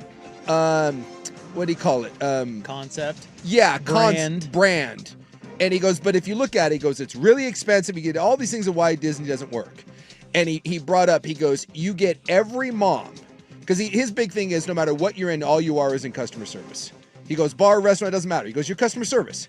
And he goes, they know their customer better than anyone else. And he went on this big long thing about how when a mom can take their daughter, and no one can love that daughter more than that mom until you go to Disneyland.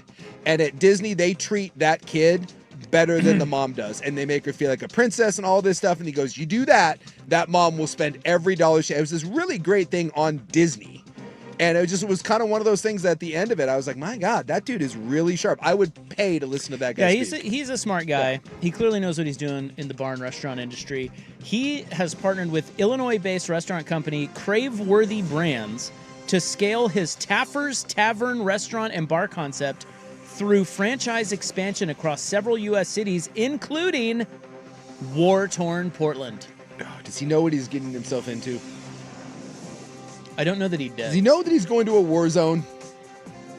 I don't know that he does. Yeah, we need a couple of new ones like this. We lost McCormick and Schmick's. We've lost a couple of big ones here in Portland. Do we know what Taffer's Tavern is all about? I have no idea. I've never even heard of this place. It debuted in Atlanta in 2020, serving typical American pub fare such as burgers and chicken tendies, mixed with entrees like salmon, steak, frites, along with craft cocktails, wine, and beer. He partnered with the company Craveworthy Brands in May to expand the concept. The whole idea behind this was to create a brand and a concept that plays everywhere and allows him the avenue to do a tavern in his style all over the country. Now, I'm all for any business that wants to come to Portland. We need businesses by all means. And Taffer seems to know what he's doing. But do we need a Taffer's Tavern? Like, no offense, but I don't think that's going to fly in Portland. Well, I mean, because we like... Yeah, if I wanted to go to that, wouldn't I just go to Kells or one of the other... Well, we like original things here. We don't... Yeah. I don't know. Taffer's, I mean, I get what he's doing, but... Yeah. I think I would have we're been... probably not a city that... I would have been more on board if he called it something other than that, and it was just him and you behind. didn't know he was... Yeah. It was just a concept bar. No offense, but if you opened a Margaritaville here, I'm not going to Margaritaville. Totally. But if you opened like a cool tiki bar, sort of thing, and didn't tell me that it was 100%. Jimmy Buffett, then I'm more likely to be like, let me go check out what You this... want me to turn around and walk away from your establishment?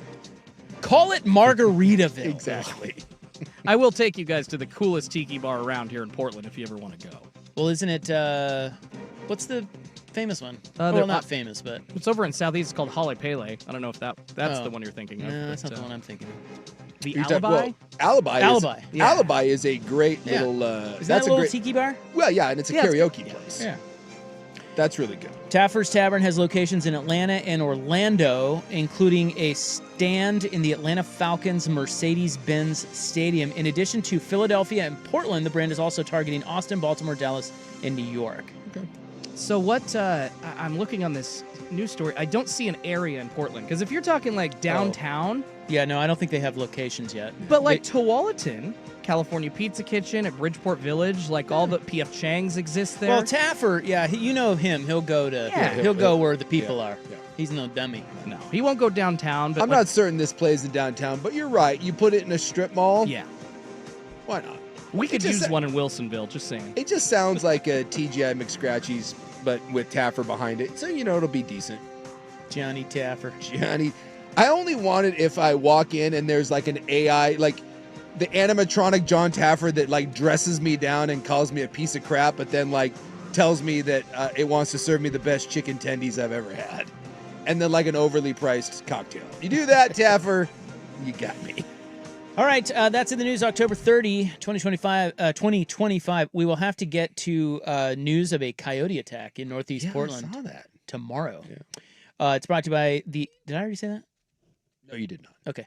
It's brought to you by the Advocates Injury Attorneys at advocateslaw.com. Okay, UCLA versus the Rose Bowl. And I've got the latest on... So we've been wondering why Chance did what he did. Yeah. Is he in bed with the mafia? Yeah. How is he in bed with the mafia? Like, what is going on? Well, he said he didn't do it, so... There is a New York Times article about this that we will discuss. And the headline read, How Chauncey Billups Teamed Up with a Career Criminal. Okay, so you better believe your news daddy clicked on that. And then it was behind a paywall. No, it wasn't. Oh. But the one problem I had with it is nowhere in the article does it say how Chauncey Billups teamed up with a career criminal. It's one of those. Well, why? It's we so need weird. John Taffer to yell at someone to get us this information. But we did get some info out of it, and we will talk about that next hour as well here on 105.1 The Fan.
Sports Center update on the Fan Sports Network, 105.1 FM and 1080 AM. First on the Fan, Week 9 of the NFL kicking off in just about 10 minutes or so. Thursday night football in Miami between the Dolphins and Ravens. Quarterback Lamar Jackson is back under center after missing the last 3 weeks with a hammy injury. Baltimore is 7.5-point favorite with him on the active roster. Kickoff set for 5:15 on Amazon Prime.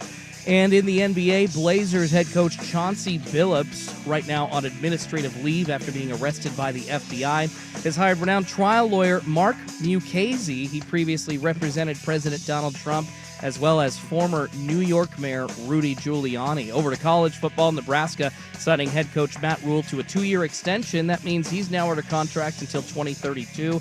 His buyout goes from $5 million to $15 million as well in the new deal. And in baseball, the Nationals hiring 33-year-old Blake Butera is their next skipper. He's the youngest manager hired in Major League Baseball since 1972. More sports scores and stories in 30 minutes. I'm Schulte at the George McCoy at Warren Allen Sports Desk. Heard missing work? Insurance companies acting like jerks? Don't call your mom. Call George McCoy at warrenallen.com. Your home for Seahawks football. The Fan Sports Network, 105.1 FM and 1080 AM. Primetime with Isaac and Suk. What do girls want anyway? Well, apparently not total losers. We're pretty good at basketball. Yeah, as long as we don't have to run or jump or dribble or nothing. Isaac Robb. Hey, you guys up for a little game? Sure. Well, let's make it interesting. Say $20. How about 50? You're on. Jason Sukanik. Dude, we don't have $50. We don't have 20. This is Primetime on the Fan Sports Network. What the hell's up with that? We win, and they get the chicks. That sucks, dude. 105.1 and 1080. Dude, I'm telling you, it's jobs. We gotta get jobs. Then we get the khakis. Then we get the chicks. The Fan. All right, welcome back. Hope you're having a nice little Thursday. Sports Bros here. I am Isaac. Big Sook's right over there. Oh, dude. Look it up. Schultze's filling in again today. AKA the Schnitzel Wolf. Yes, because he is part German, part Native American. We have dubbed him He Who Schnitzel Wolves. Appreciate that. I like it. That's actually one of my more favorite ones. So. We do have Monday Night Football starting. We do not have Monday Night Football. Thursday night. What is tonight? That would be Thursday. We have Sunday Night Football starting here in a minute. Sunday Night Football hosted by the Monday Night Crew with the mighty matchup of the Dolphins and the Ravens. This is the one. I can never remember which one's on Amazon. Is this one on Amazon? This one is on Amazon. Yeah. And then Sunday's NBC, and then Monday is ESPN. You are correct, is that sir. Right? Good job. I am watching Tulane and Texas San Antonio here. There's a little football game. There's no reason to watch this, but I love when What if Tulane, you have money on it? Well, then there's a reason to watch. Thank you. I love these Tulane unis, though. Yeah, those are sweet. When they do the light blue helmets and then the green jerseys or green pants, that's just it's a good look. All right, coming up next. Chauncey Billups. I've got a story. We got some more deets? Well, a little bit. We're trying to piece together how the hell he got wrapped up into what he got wrapped up into. Yeah. And there is a link, and it goes back to Detroit, believe it or not. Okay. Yeah, his next appearance, November 24th is his next court appearance. Thanksgiving. What's he going to do for Thanksgiving? Is that Thanksgiving? I think it's a couple days before Thanksgiving, but yeah. Okay. Yeah, I don't think they have court proceedings on right. Thanksgiving. Yeah. Oh, that's the Monday before. Okay. My guess is he will be sitting under basically house arrest for Thanksgiving, but yeah, it'll be fine. What do you think he's doing with his ankle monitor? I wonder if he does have an ankle monitor on. Yeah, did we see that in the footage when he walked out of the courthouse? I didn't catch it. Well, he was wearing pants. I mean, I didn't see the scroll down there, but yeah, he can't go anywhere. He's basically at home. He can't travel except go to his court date. He did hire a Trump attorney though, so smart move on him. He's going to play for that hardcore pardon. So we'll get to that coming up next. When in doubt, just suck up to the POTUS and you get yourself pardoned.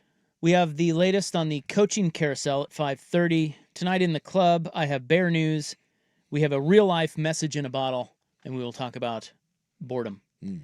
But first, we go back to our college football Thursday reach around, and one other story, actually two other stories I had in here. One is a quick update. Arch Manning. So Texas has a pretty big game. Yeah. Well, actually, it's a bigger game for Vanderbilt. But Vanderbilt is kind of an upstart hotshot team this year again, and they are going to Texas. Texas, who's, despite they have not looked good all year, they're 20th in the country and they're 6-2. And as long as you've got a 2-loss team, technically you're still sniffing around. Unfortunately, they have Vanderbilt, Georgia, and A&M left on their schedule. And if you've watched Texas play, I mean, they were down. That Mississippi State comeback was one of the more miraculous comebacks. They were down by like 3 touchdowns. Well, they have a punt returner, and I don't remember his name, but the guy I think he's scored 3 touchdowns in the last 2 games. Yeah, it's something ridiculous like that. And his return is kind of what started this Mississippi State comeback. So Arch had to leave the game. He got a concussion. He came back in. Yeah, it was 31-14 in the fourth quarter. Yeah, and they won in overtime. Yeah. But anyway, Arch was in concussion protocol, and now they are saying he is making progress. They're still uncertain if he'll play, but I'm guessing he'll play against Vanderbilt. Yeah, the one I saw yesterday, Sark said he was, quote, iffy.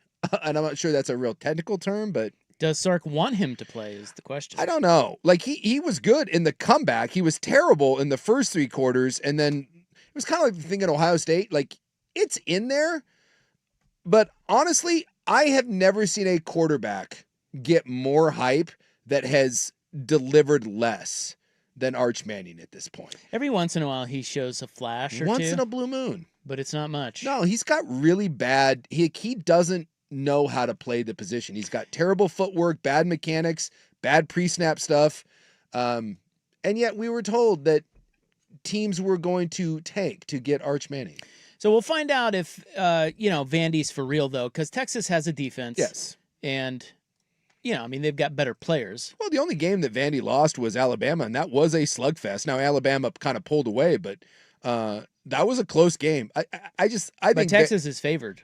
Texas is favored in that? Yeah, they're favored over Vanderbilt. We just have a hard time accepting the fact that places like Vanderbilt are good, and that Texas is not as good as we thought they were. So the other story is out of L.A., and that is UCLA is being sued by the city of Pasadena and the Rose Bowl because UCLA wants to break its lease and move their games to SoFi Stadium. Yeah. How about that? Well, the problem is if you've ever been down there, the Rose Bowl is nowhere near the campus, and no one goes to the games. I mean, would anyone go to the games if they were at SoFi? So that's in Inglewood? That's in Inglewood. How close is that to the campus? It's closer than Pasadena, and it's also easier to get to. Well, it's a nicer stadium. It's a nicer stadium. Nicer amenities for your 17 fans. Yeah. So, and now UCLA is trying to deny this and saying that, no, we weren't trying to do this. So I don't know. I guarantee they were. UCLA, what people have said all along is what UCLA needs to do is build an on-campus stadium that's like 40,000 people. Yeah, but they won't pay They for won't that. do that. UCLA is it's a bad program. It's a bad job. And the fact that they're being sued by the Rose Bowl, that's just... Now, this raises a question in my pea brain. What else is at the Rose Bowl besides bowl games? Concerts and do they do concerts and stuff stuff? Concerts there? and stuff. Yeah. Really? Yeah. That'd be kind of a cool place to see a show, wouldn't it? I would think so. 100,000 people? I doubt that, I'm guessing they make that a little bit smaller for concerts. But I'll look and see what else is on. Do they have there. any other tenants there? I'm gonna look and see the Rose Bowl calendar. I mean, look, having been to the Rose Bowl, I will tell you, and people say this all the time, but if you haven't been, it's really hard to wrap your head around this. It is a magical place. Yes. But it's not really magical because of the stadium per se. It's just It's just the pageantry of the Rose Bowl game, and then the sort of the weather and the sun going down over the mountains. I don't know. There's something about it. It's really, really, and you feel it when you're there. Yeah. But at the same time, for a place like UCLA that has no juice to it, it's probably terrible place to play. Yeah, it's too big for what you need. And even when they rope off the upper part, it looks bad. Now on November 1st, there is a best friend super adoption going on at the Rose Bowl. What are we adopting? Dogs. So it's used like a convention center. Yeah. There's also a women's empowerment symposium coming there as well. All right. Have you thought about going to the Rose Bowl flea market? They have a flea market there. Actually sounds kind of cool. Yeah. There's a Christmas light show that goes on there as well. Oh, that makes sense. There's the Rose Bowl turkey trot. So it's stuff like that. Yeah, okay. There's holiday events and different things. There's a golf course right next to it. Yeah. I mean, but you got to admit, it's a crappy place nothing to great get about to. It. Yeah, nothing great about it except for just, I don't know, it's got a magical feel. Yeah. But it's only a magical feel though when you get the Rose Bowl. When you get there, or they've had Super Bowls there. Yeah, but I didn't go, but Would the Super Bowl feel the same as the Rose Bowl there? I'm not sure it would. Yeah, I remember. I know there's been more, but I remember the Cowboys won a Super Bowl against the Bills there, and I remember the sun going down. Yeah, it's the Rose Bowl is a great place for a big time football game, but when it's UCLA against Michigan State and there's 17,000 people there, it's brutal. The suit accuses UCLA of a profound betrayal of trust as the university seeks to relocate its football games to SoFi Stadium. Pasadena officials claim that taxpayers have funded more than $150 million in renovations, and the city refinanced $130 million in bonds for improvements. They allege that UCLA football leaving Inglewood could cause more than $1 billion. Wait, leaving Inglewood. Maybe leaving Pasadena. Yeah. Could cause more than $1 billion in monetary damages to Pasadena and its residents. Oh, leaving for Inglewood. Yeah.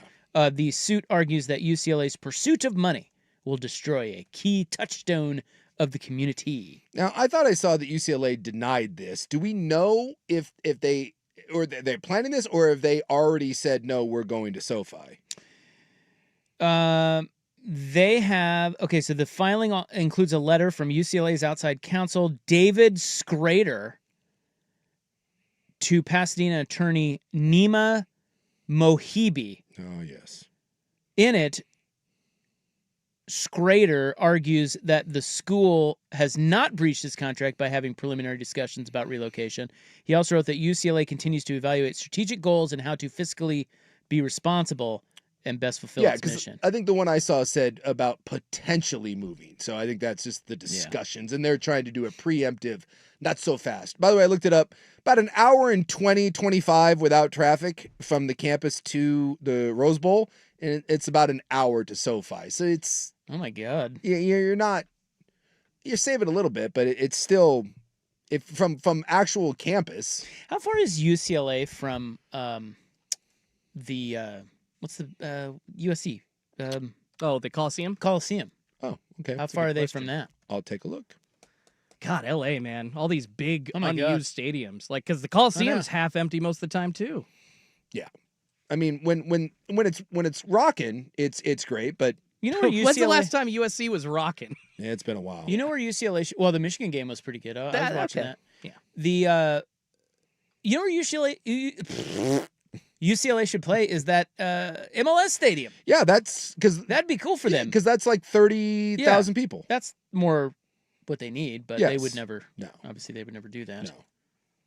Ninnies. Well, I mean, I understand. God, this is a pretty obvious plan by the Rose Bowl. It's like we don't want to lose our only tenant here. Oh, for sure. And by the way, that's where you do it. It's like 11 miles. What is? If they were to play at the Coliseum and share it with USC. Wow, that's even better. It's but right wouldn't there. that be like an hour Actually, in LA? Yeah. I doubt it. 11 miles? That's a long way in LA. It is. Dude, I'm going to go to Google Maps. So according to the AI, it says the 11 miles, it takes around 30 minutes. But with bad traffic conditions, it could take over an hour. Yep, like right now, it's an hour. If we were trying to make it in between. It's an hour to everything there. Wouldn't it just be easier to just walk?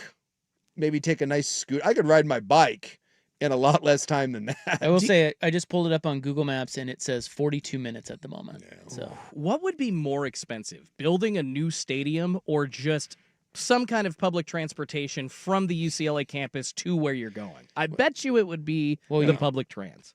Yeah, but you but you can't. Yeah, you don't have control over that, and you'd still have to try to force people to take public transit. Yeah, red tape sucks. You know, they do a nice job at Dodger Stadium, though.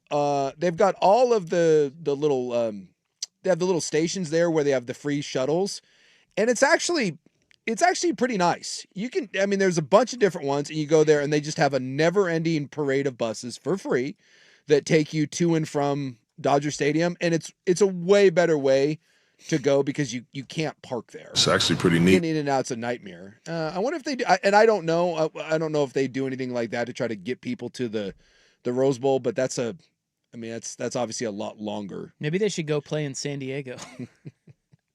Yeah, not a bad idea. It's just crappy. It's one of the things that will always prevent UCLA. Like when you're a big time recruit and you're showing up to a UCLA game, and let's say on the West Coast, you go to Autzen Husky Stadium, and then you go down to UCLA. I mean, the game day experience just isn't. Even if Reeser's jumping or in Pullman, you can't tell me that you walk into the Rose Bowl for a UCLA game and are like, man, can't wait to play in this environment. It just stinks. Wait till we get a college football team relocate. Just like screw our campus. We're gonna go play in Vegas. It'd probably be better for them. Satellite campus out there in Vegas. Go to Vegas or San Diego. Yeah, it's a tough sled down there at UCLA. All right, coming up next, Chauncey Billups, how he teamed up with a career criminal. This is The Fan.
This is Primetime with Isaac and Sue on the Fan Sports Network, 105.1 FM and 1080 AM. You're a loser. So the New York Times had a headline today, and it read, how Chauncey Billups teamed up with a career criminal. Said you read the article and it did not tell us how he teamed up with a career criminal? No. Reporting sucks. We need to do better. But it's not reporting. It's oftentimes the headline writer. writers. Yeah, Quick used to talk about this, that he'd write a piece and then he would turn it in and he'd read the headline and be like, that has nothing to do with what I wrote. The headline writers are separate, and oftentimes I think they don't even read the articles. Yeah, and it's just there to try to, Yeah, they're trying to get clicks, and they got my click. Gotcha. And we did learn some things, You which is fool. which is why I'm talking about it. But nowhere in the article does it say how Chauncey Billups teamed up with a career criminal. Okay, so just understand that. But we did learn some things. So the guy in question that Chauncey has been linked to is a guy by the name of Eric Spook Ernest. Okay, that makes me uncomfortable. By the way, he's been named in the. He also was arrested. Mm-hmm. And he's the guy that Chauncey is accused of giving the information about resting players to. Sure. Then he forwarded that on, won a bunch of money. He's also the guy that was playing in the poker game, setting up the poker games, using Chauncey as the face card. Yeah. Okay. Allegedly. Yes. All of this is alleged. Because his attorney said that he did none of this, and he is a man of integrity. So this guy, Eric Ernest, he's the connection between Chauncey and the card games. Okay. Now, who is this guy? Well, as best they can tell, so this is where the article may be onto something. They said Spook got out of prison in February of 2019. He's a career criminal. Okay. I'll tell you more about him in a second. Yeah. But he got out of prison in February of 2019, and these poker games were just 2 months later. So they have deduced that these guys knew each other from Chauncey's playing days. Okay. Because in the article, they interview an ex-DEA agent who is now retired, who investigated Eric Ernest way back in the early 2000s, and he claims he listened to hours of wiretaps where Ernest would brag about his association with high-level athletes. Now, the problem is the ex-DEA agent can't name names because none of the athletes did anything wrong criminally. Okay. So he can't say who he heard Ernest talking about, but he said he heard him talking about all kinds of high-level athletes, and he said at the time they thought that he was just full of crap. Sure. But he wasn't. He was running with athletes. He was running in the music business. The more they followed him, the more they Realized learned he actually this. had connections. Yeah. So what we know about him Ernest, is that he has ties to the old Black Mafia family. Okay. Okay, so if you don't know the Black Mafia family, they were founded in part by a guy by the name of Terry Lee Flannery. And here's where Chauncey comes in. They were founded in Detroit. So they're obviously... Now, this is back in the 80s, though. Okay. But they ran a lot of cocaine through the U.S. They became a big deal because they partnered with Mexican cartels. But they were founded in Detroit. They were in Atlanta. They were L.A. They were running drugs. Big time criminals. Okay, Sure. The Black Mafia family. Well, it turns out that Billups is seen in social media posts with the founder of Black Mafia family, Terry Lee Flannery. Okay, so when you say Black Mafia, I'm assuming this is we're referring to like African American mafia. So this is different than the Italian mob. Obviously. Correct. Yeah, there's two separate things here. Yeah, the word mafia, but these guys are all from Detroit. Sure. Well, Ernest is from St. Louis. So again, this is where the article does not... It doesn't really tie them together, but it does say that Chauncey, he's buddies with Ernest. It gives you a loose connection. Yeah, and Ernest is, even though he's from St. Louis, these guys, Terry Lee Flannery, he's from Detroit, and they're thinking that perhaps because Ernest was tied in with Black Mafia family in the early 2000s or late 90s when Chauncey was playing, Ernest's connections to athletes like Chauncey introduced him to this Flannery character and all these Black Mafia guys. I can see it. Okay. Yeah. So because obviously they know each other somehow. You're trying to piece it together, and this kind of seems like the obvious avenue of how they got to know each other. So Terry Lee Flannery was sentenced to 30 years in prison back in 2008. Okay. He has since been granted clemency by Joe Biden. Sleepy Joe. Thanks a lot, Obama. He was let out soft on crime during COVID in 2020, and he has supposedly finished his sentence on house arrest. Okay. So this does tie Chauncey to serious criminals. So Ernest is a career felon. He's done several stints in the slammer.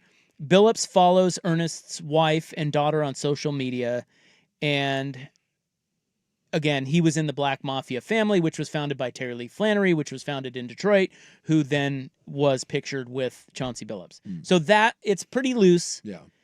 But there you can see how Chauncey got tied into these games. Now, what this doesn't talk about at all is how any of this ties to the Italian Mafia. Sure. So we don't know that, but what I think is maybe more plausible, just spitballing here, sure, is that this Ernest guy and this Terry Lee Flannery, this goes way back to Chauncey's Detroit days. They got their beaks in a lot of different They dragged Chauncey into deep water. Sure. And how the Italian Mafia is a part of this, maybe they just partnered up for these games. Because I remember the original article, what was that article? It was one of the original pieces of reporting on this whole poker thing, was that the Italian mob never really, they would run poker games that were on the up and up. Yeah, they would run illegal poker games. They Right. just were They weren't fixed. They weren't fixed. But then the Italian mob then kind of infiltrated its way into these fixed games. So perhaps the Ernests and the Terry Lee Flannerys and the Chauncey Billups didn't have any say in the Italian mob saying, hey, we want to cut of this over here. Yeah, right. It's like I can totally see where you're being used to set up these poker games. You know, Hollywood had their own issue with this. Remember, it was like Tobey Maguire and Leo DiCaprio and a bunch of these guys were playing in illegal poker games, and they got caught up in this a number of years ago. I can totally see where you're running with some guys. Next thing you know, you're playing some high stakes poker, you know, and it's illegal. But you know, you're just there, and the next thing you know, you're like, well, if you're doing that, what's taking it a step further? And now we're going to make sure that everyone wins. You know, I can see that. I can see how you end up down those. Or he may those not roads. even know that the Italian mob's in on it. Sure, who knows? But he knows that Ernest is, and they're buddies. So that is the tie-in of Chauncey to what is called the Black Mafia family. And it does raise a question, as somebody pointed out on the text line, does this mean Chauncey has been doing this since he was a player? The question is there because it goes back to his time in Detroit. Yeah. I will say that a lot of times when people get caught up with stuff, it is people that they've known for a long time, right? Remember Zach Randolph, a lot of that stuff went back to Zach's days. And was it Gary, Indiana, right? And his brother and all that. And you know, it's hard to leave behind people that you've known for a long time. And maybe this isn't people that he grew up with, but if you're a young player in the league and you're getting your feet wet, and next thing you know, you're kind of running in the wrong circles, and you've known a guy for 20 years, you know, that's usually how stuff like this happens. Or as Chauncey would say, I'm completely innocent and I'm a man of integrity. So I hope that eventually all this stuff gets flushed out and we get a better idea of how all this stuff came together. But I think that article, while a bit misleading there, it does kind of give you a roadmap and you can see a plausible way about how all this happened. It's some info on a couple of players that we know Chauncey was tied to. And look, I had very, very little experience in the NFL. So, I mean, when you're Chauncey Billups and you're a Hall of Fame basketball player, the amount of dudes that you're exposed to, but in my brief little time and getting to hang around guys that were actually successful and big names, the amount of hanger-oners or just guys that are around you and the riffraff and a lot of the NBA guys have talked about now, like the amount of gambling that just goes on team planes. Joey Harrington talked about, you know, guys betting $50,000, $75,000 on airplane rides in the NFL. In Tampa, the big thing was strip clubs. And I got to go a couple times with some of the more established players, and those guys would walk into strip clubs and just the amount of guys and like the girls would swarm them, and guys that I assure you were not legitimate business guys, they were always there too. And they always knew them, and they would buy like cars through them, or they would get drugs to them, or a lot of times the women would be waiting for them. I watched a guy walk into a Mons Venus, which was like the big strip club in Tampa, and that dude walked in, met one guy who was wearing a fur coat, by the way, and that was in the middle of Tampa, which I was like, my God, seems a little warm. But he had on his fur coat, talked to that dude for like 5 minutes, and then like made a lap, and they got like 6 of the hottest girls, and then him and the fur coat guy just like left. And they had like the VIP table set up for him. And I don't know what all happened, but they were there for just a few minutes and then they were gone. And then we were like, well, I guess we're just at this table. And again, what those guys were doing, I don't know, but I don't think it was like playing Monopoly. So I just think when you're in that lifestyle, I just think you're exposed to a lot of dudes, and I don't think those guys are necessarily the best human beings in the world. Another text said, or Chance just got invited to play and had no clue they were scamming. Oh, stop it. Yeah, I mean, listen, he's going to claim that, and his lawyer already is, but they're not going to arrest him if that were the case. What that means is they have evidence proving otherwise. And there's already stuff out there about how they were going about this, and sometimes Chance was asked to win, sometimes he was asked to fold.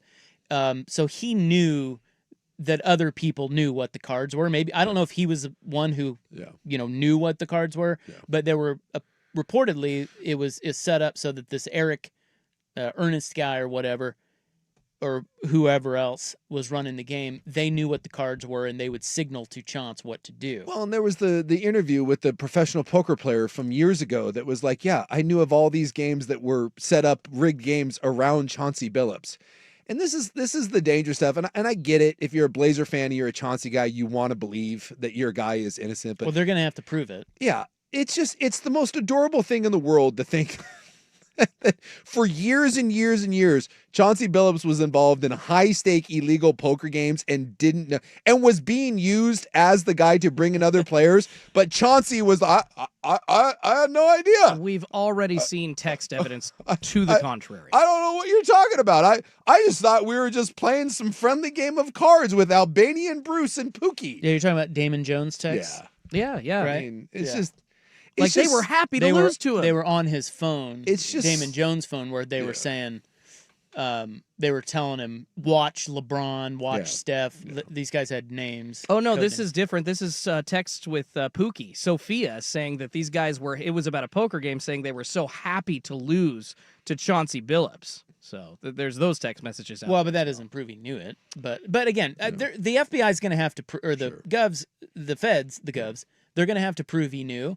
But I don't think they arrest him in the way that they did without evidence of this sort. Innocent until proven guilty, but I am always just flabbergasted at the amount of fanboys that will jump through so many hoops in the mental gymnastics to believe that their guy, he was the only guy in the midst of this mafia like racketeering scheme, but he just was sweet and innocent. He was a patsy. Well, that's what he'll say. Oh yeah. You know how they do it. They're already angling that way. I was doing nothing. Nothing I tell you. Well, he did hire former Trump lawyer Mark Mukasey. That's the best thing he can do, because that way, if he does get convicted, you just go for the presidential pardon. Yeah, so that's the P. Diddy approach. He's clearly angling. And I'm reading those texts again, man. No, he was asked to lose in one of these from Sophie. So I would say that proves, Chauncey, you knew something, bud. No, I was just doing Pookie a favor. What are you talking about? What? Sure, his wife loves that he's talking to the escort / professional poker hot Pookie. Yeah, he's been married for a long time, huh? Yeah. You think his wife loves the ankle bracelet? I don't think it's kind of hot. No, I don't. Guessing not. It's a beautiful family too. He's got a beautiful wife, couple pretty gals, and the kids and all that. Couple pretty gals? What does he have? A girlfriend lives with him? No, his daughters. It's a daughters. It's a Walmart sort of like picture frame family. It's he's got this beautiful family and like everything. He's made all this money and did I read something today fell in love with the Pook? I don't know who the well, there's no evidence that they were stupid, right? There is none of that. No, that was just the game. As of right now. But what was I going to say? Oh, did I read something today that one of the Blazers said they had no idea he gambled? It's possible. I heard Ty Lue said that, I think. Oh, Ty Lue. Something. Well, no, that's not true, because Ty Lue was at the poker games with him. So Ty Lue's also the guy that said that Chauncey Billups is doing great. Great guy. That he's like great guy. He feels so confident about everything. And it's also the same crew. Remember that when the dogfighting thing came up, it was only Quintel Woods. Just no one else. No one else. Hey, they successfully managed to get that, they managed to pin that solely on Quintel Woods. So I don't think the feds were involved in that one, though. I think that was more of a local sort wild of story, guys. Yeah. Coming up next, the latest buzz from the college coaching carousel. Here's Schultze. Now, from the George McCoy and Warren Allen Sports Desk, a Sports Center update on the Fan Sports Network, 105.1 FM and 1080 AM. First on the fan, week 9 of the NFL in action right now with Thursday night football. About 8 minutes to go in the first quarter. Ravens lead the Dolphins in Miami 7-3. Lamar Jackson back under center for the first time in 3 weeks after dealing with a hamstring injury. He already has a touchdown pass connected with Mark Andrews on, it was just a pass near the goal line to put Baltimore up. Once again, about 8 minutes to go. Ravens lead the Dolphins 7-3 on Thursday night football. Over to the NBA, Blazers head coach Chauncey Billups, currently on administrative leave after being arrested by the FBI for wire fraud and money laundering, has hired trial lawyer Mark Mukasey. He previously represented President Trump and former New York Mayor Rudy Giuliani. Billups to be arraigned in New York on November 24th. And huge news out of college football today. One coach staying put. Nebraska is signing head coach Matt Rule to a 2-year extension. It means he's now under contract until 2032. His buyout also raises from $5 to $15 million more. Sports scores and stories in 30 minutes. I'm Schulte from the George McCoy at Warren Allen Sports Desk. Heard missing work, insurance companies acting like jerks. Don't call your mom. Call George McCoy at warrenallen.com. The home of Primetime with Isaac and Sue. Weekdays 3 to 7. The Fan Sports Network. 105.1 FM and 1080 AM. Paid for by term provider. Premiums will vary. Plans depend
on FM and 1080 AM. Hi. What? Hi. Ah! I'm a balloon. Hi. Yeah. Saying hi to you, man. Thought you were saying more. Hi, to the I'm a audience. balloon. Bye. Possibly the Schnitzel Wolf in there. Schnitzel Wolf. Got his headband on today. What's Looking up, guys? hot. Appreciate you. Appreciate you, man. Expired. Yes, the Mariners season is expired. That is true. Does it make you feel better the Blue Jays are winning? I think I said this yesterday. It takes some of the sting away. It doesn't take the sadness away. Especially that 18-inning game. It was like, okay, I get it. That's unsuckable. Okay. Got the latest buzz from the college coaching carousel. It's a wild carousel. Although Matt Rule's off of it now. Yeah, he jumped off, fell down. Because he's done so much to earn that extension. Well, if he beats USC this weekend. Think about that. In 3 years, your crowning achievement is beating this USC team. But I tell you, if he beats USC this weekend, you're going to hear a lot of Nebraska's back. Nebraska is not good. I hate this team. Do not listen to anyone telling you that Nebraska is back. Not only is Nebraska, I've seen Nebraska play this year a couple times. Not only are they 6-2 with losses to Michigan and Minnesota took them behind the woodshed. I'd also like to point out that their wins outside of Akron and Holy Christian or whatever, they beat Cincinnati by 3. They beat Maryland by 3. Hey. They squeezed out Northwestern by 6. They're beating bad teams. Whoa, like Cincinnati's good. by a sliver. I mean, isn't like Cincinnati 15th or something? Are they top? They are 7-1, and I believe 17th in the country. Yeah, yes. I mean, that's not a bad team. But anyway, the latest buzz is from ESPN. They had an article on this, and they have an unnamed agent and a couple of other people that obviously don't name themselves, but they are spitting on the buzz, bro. Okay.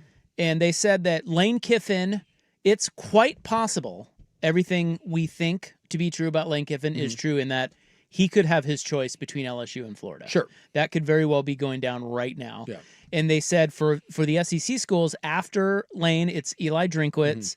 It's the likes of Jeff Brom, who's doing a pretty good job at Louisville, and Rhett Lashley, the guy at SMU. So these are all the names that we've kind of heard. Now, the interesting name, and Bartu texted me this right when it first happened, when everybody was talking about Cignetti to Penn State.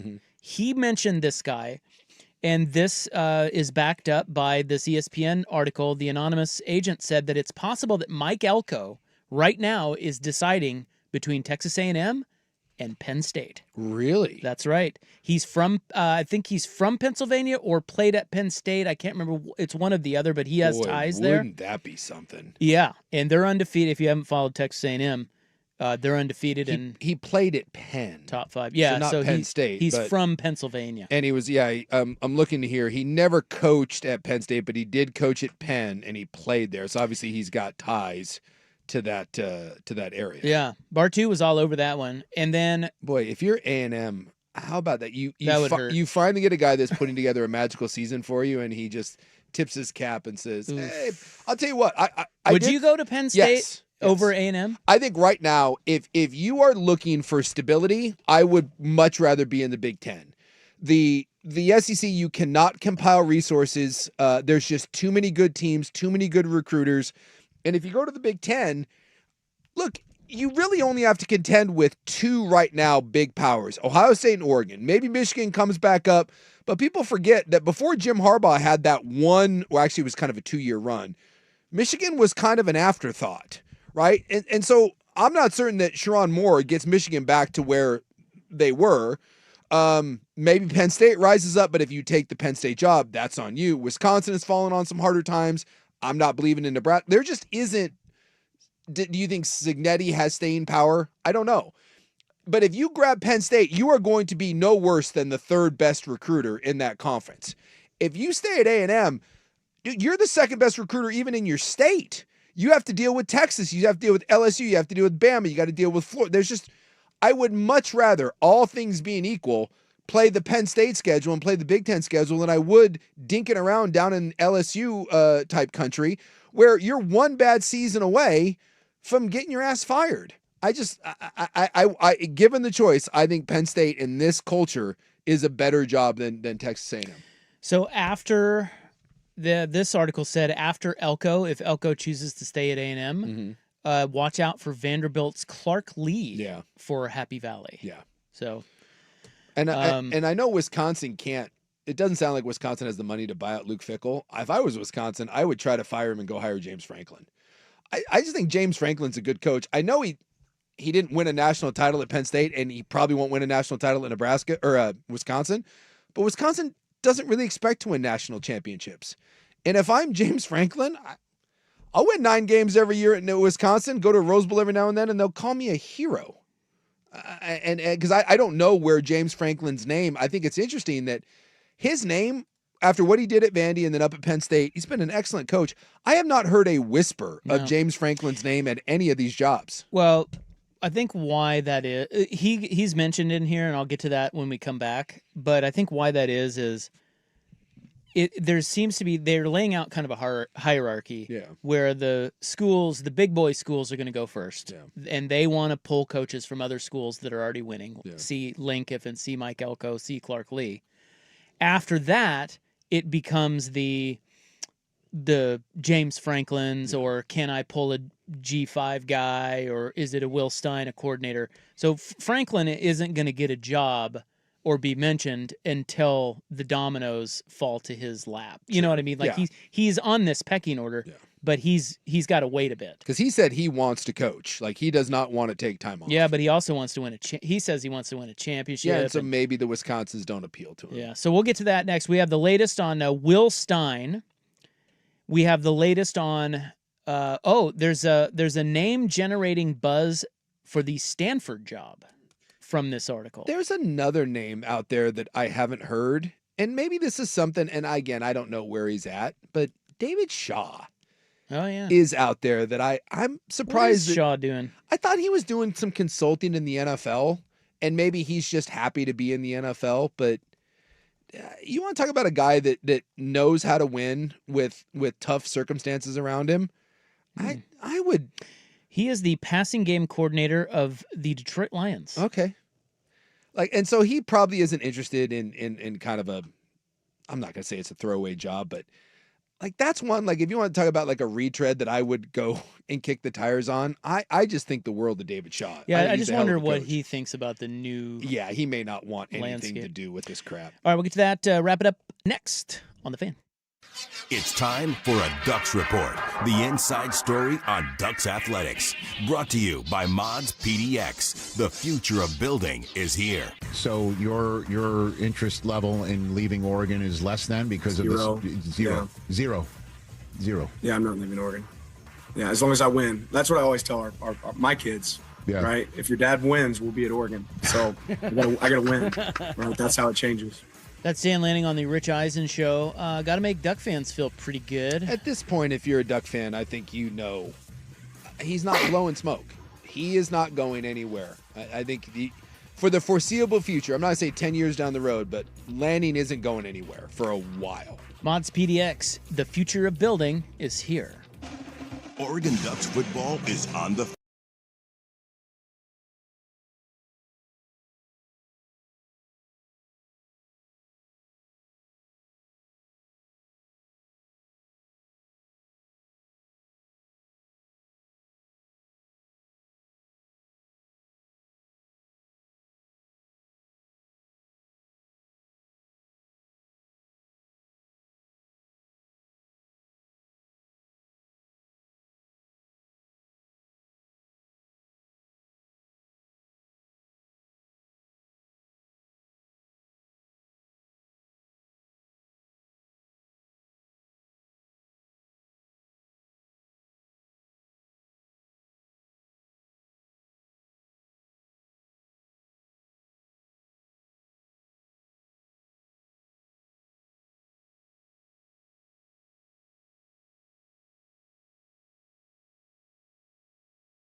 This is Primetime with Isaac and Suk on the Fan Sports Network, 105.1 FM and 1080 AM. Just saw this 20 minutes ago on 3. Athletic director at LSU, Scott Woodward, not going to be back. Yeah, they fired him. Yeah, they're expected to part ways. Well, the governor neutered him. Yeah. Well, this is what I said about like Scott Barnes at Oregon State. When there's that much noise and everyone hates you, just realize that it's not a good fit. Like, why do you want a job where like everyone associated with your school hates you? Like, you can't come back from that.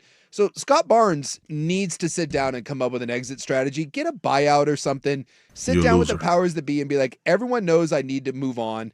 Let's make sure that I'm treated fairly and just part ways. Because the Scott Woodward thing wasn't going to work. It wasn't working. And Scott Barnes not working isn't going to work. So stop with your dumb committee there that you've put together to try to save face. No one wants you in your job. And when your job is basically community outreach and the entire community gives you the finger, it's time to go. Woodward, he hired Chris Peterson at Washington. He also hired Jimbo Fisher at Texas A&M and Brian Kelly at LSU. Yeah. So, but he did hire a championship baseball coach at LSU and a championship women's basketball coach at LSU. So it's a mixed bag. There's only one sport in Louisiana and most places that matters, and that's football. I know. And look, the Brian Kelly hire when he got him was actually everyone thought it was great. As a really good hire at the time. 100%. So my point is, it sounds like Scott Woodward's a pretty good AD, and it'll be interesting to see where he lands. Yeah. A school will probably be lucky to get him if they get him. And that's what I say about I don't know.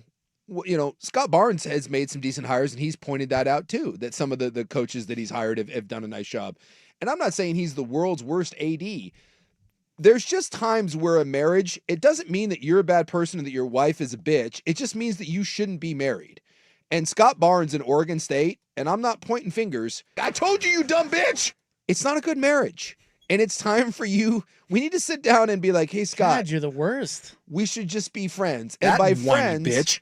That means never speak again, but we don't wish ill upon each other. Here's some alimony, and good luck on Tinder. And go find a sexy new school. Go Google me, bitch. I'll bet you like New Mexico's flirting with you, or what else is it? Like maybe Fresno State. I hear the Valley is great this time of year. Go explore.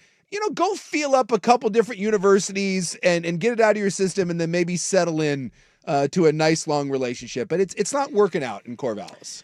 So wrapping up the coaching carousel rumors, this is from ESPN. Oklahoma State has their eye on Eric Morris of North Texas. Okay.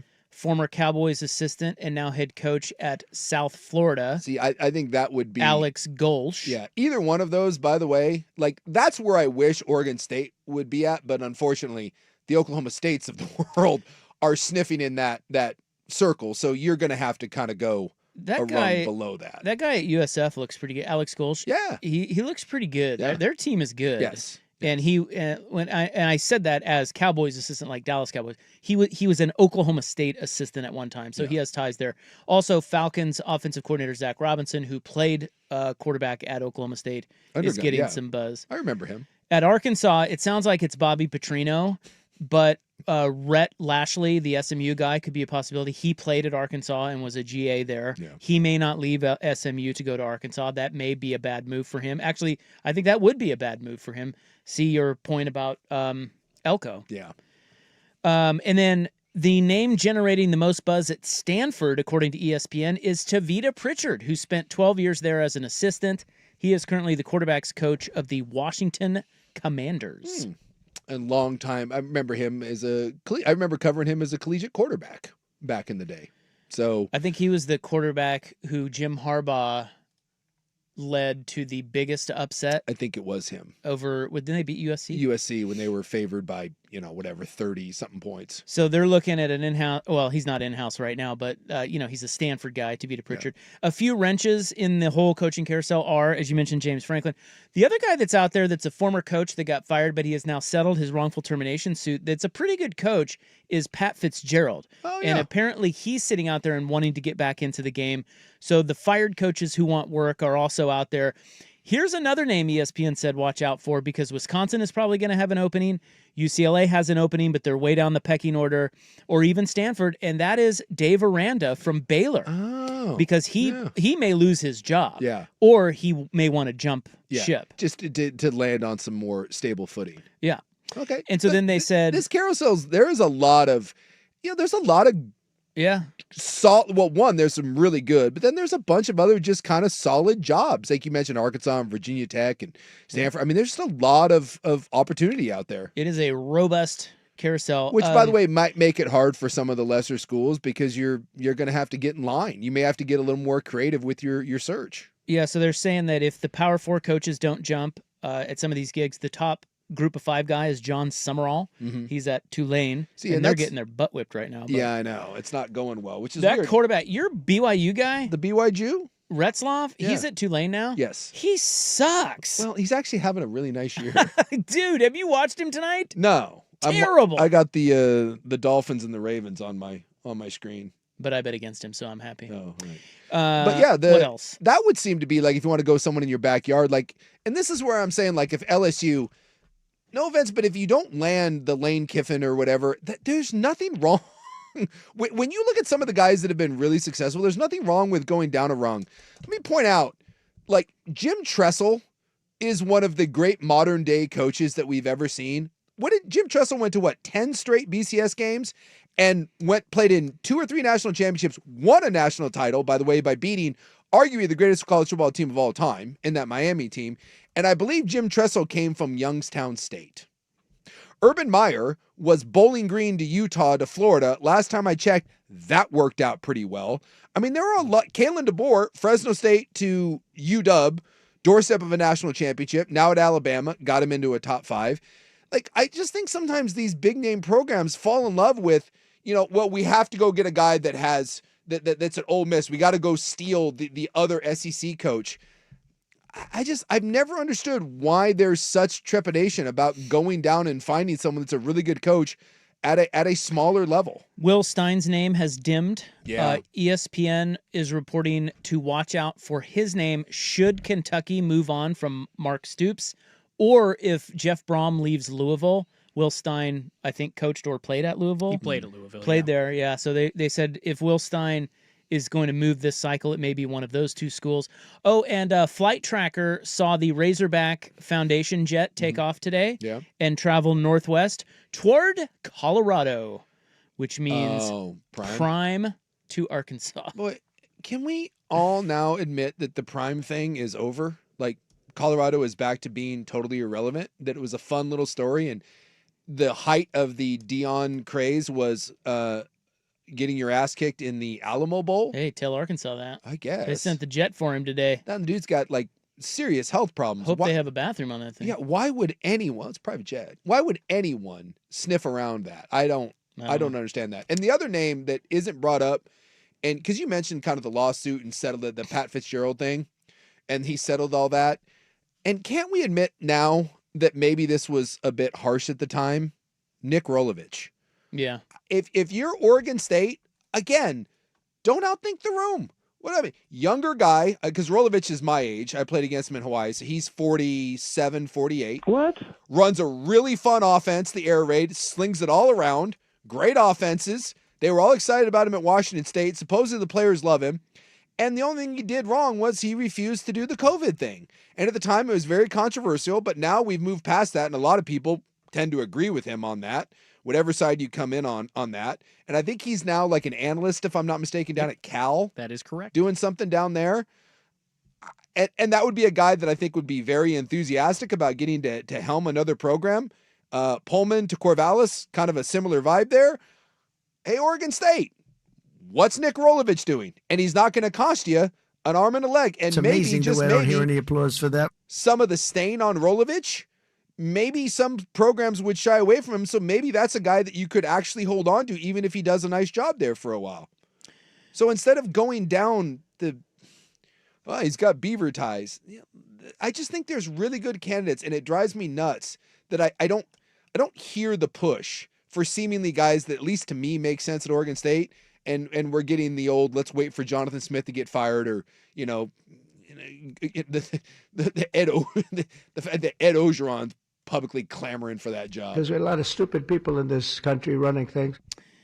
Okay, coming up next in the club, message in a bottle. Japanese bears are seeing red. Uh-oh. And we discuss boredom. Don't ask the BTJ. She'll tell you that the Japanese bears are better. Whoops. This is the shut off my mic on accident. This is the fan on the fan. Finding great candidates to hire can be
Now, from the George McCoy and Warren Allen Sports Desk, a Sports Center update on the Fan Sports Network, 105.1 FM and 1080 AM. First on the Fan, Week 9 of the NFL kicking off tonight, actually going on right now with the Ravens in Miami facing the Dolphins for Thursday Night Football. About 9 minutes to go in the second quarter, and with the Ravens getting Lamar Jackson back, at least for now, it looks like they've gone right back to vintage Ravens form. 14-3 lead over the Dolphins. Once again, about 9 minutes to go in the second quarter. Both of those touchdowns from Lamar Jackson to Mark Andrews. Over to the NBA, Blazers head coach Chauncey Billups, currently on administrative leave after being arrested by the FBI, has hired renowned trial lawyer Mark Mukasey.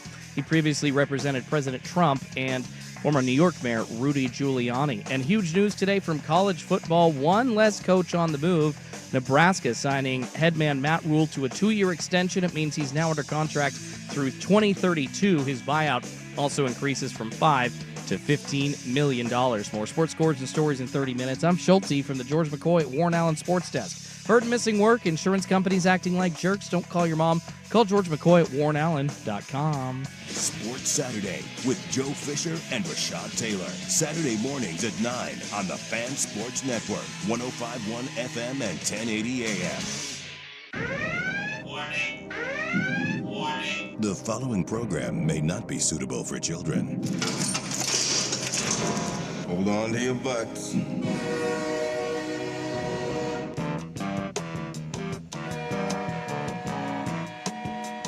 As the sun sets over Slab Town, In the shadows of the Fremont Bridge, a club comes to life where you can let your freak flag fly.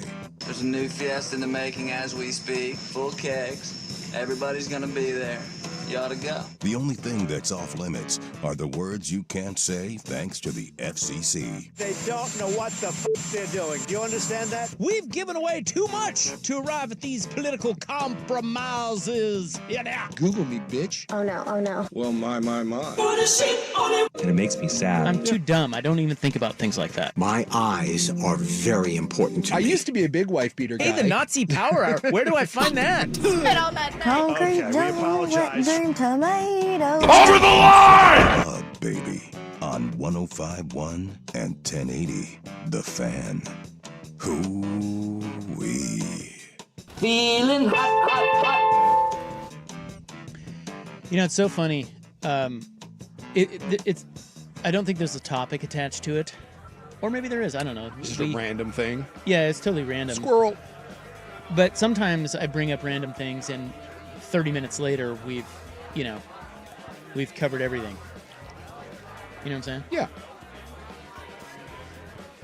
So somebody just texted, and they said, "I'm stunned you guys haven't once mentioned Sydney Sweeney's dress." Yeah.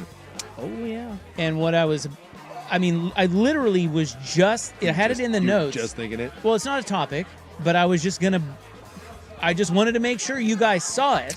And everyone saw it. I was going to mention it at the top of the club. And lo and behold, there is a listener with the same frame of mind regarding Sydney Sweeney's dress. And let me tell you guys something. I'm telling you right now. If you have not seen Sydney Sweeney from last night, whatever award show that was or whatever it was. I think. What was that? Was it an award or was it because she's promoting that Christy Martin movie? So I didn't know if maybe it was like a premiere. I don't know. Dude. Oh, it's Variety's 2025 Power of Women event. Yeah, because she gave a speech. And boy, I'll tell you what. You want to talk about the power of woman? Oh my God. It was on display. You have got to Google Sydney Sweeney. Just red carpet. Variety red carpet dress. Your life will be much better. Yes. Well, men and women out there. I don't even know what to make. Yeah. How do you describe that? Could you describe it for us on the radio, please? She's just nude. Bye, bitch. So I will say, she has a dress on. Yeah, it's a see-through. It's a see-through dress, and she's not wearing a bra. Her tatas are on display. And it is my understanding that with a dress like this, it doesn't look like that in person. The flash of the camera. Yeah. So it's going to look like that, but if you're sitting there looking at her, it's not as see-through as it appears. But the lights and the flashing, it looks like she's wearing a wet silver t-shirt, and you can see the outline of everything. Oh yeah. If you had to describe her breast to a police sketch artist, Sydney Sweeney would be arrested in about 8 seconds. I gotta tell you. Listen, I don't want to be all pervy, but You're about to be all pervy. Those are the nicest up tops of all time. They're top shelf. Beat those. Give me a set that beats those. I refuse to fall into recency bias. But dude, those things are unbelievable. All I can tell you is that's top shelf. God. That's Johnny Walker. That's not Johnny Walker red. No. We're blue. Going up top. Johnny Walker blue, yeah. We're going up top. And let me tell you something. Here's another thing, okay? I'm going to tell you another thing. To you right now. The fact that she lets those things fly, I give her a lot of credit. Because she's going to take some flack. One, it's a women empowerment event, and some women are going to look at that, and some are going to be like, this is great, and this is women empowerment.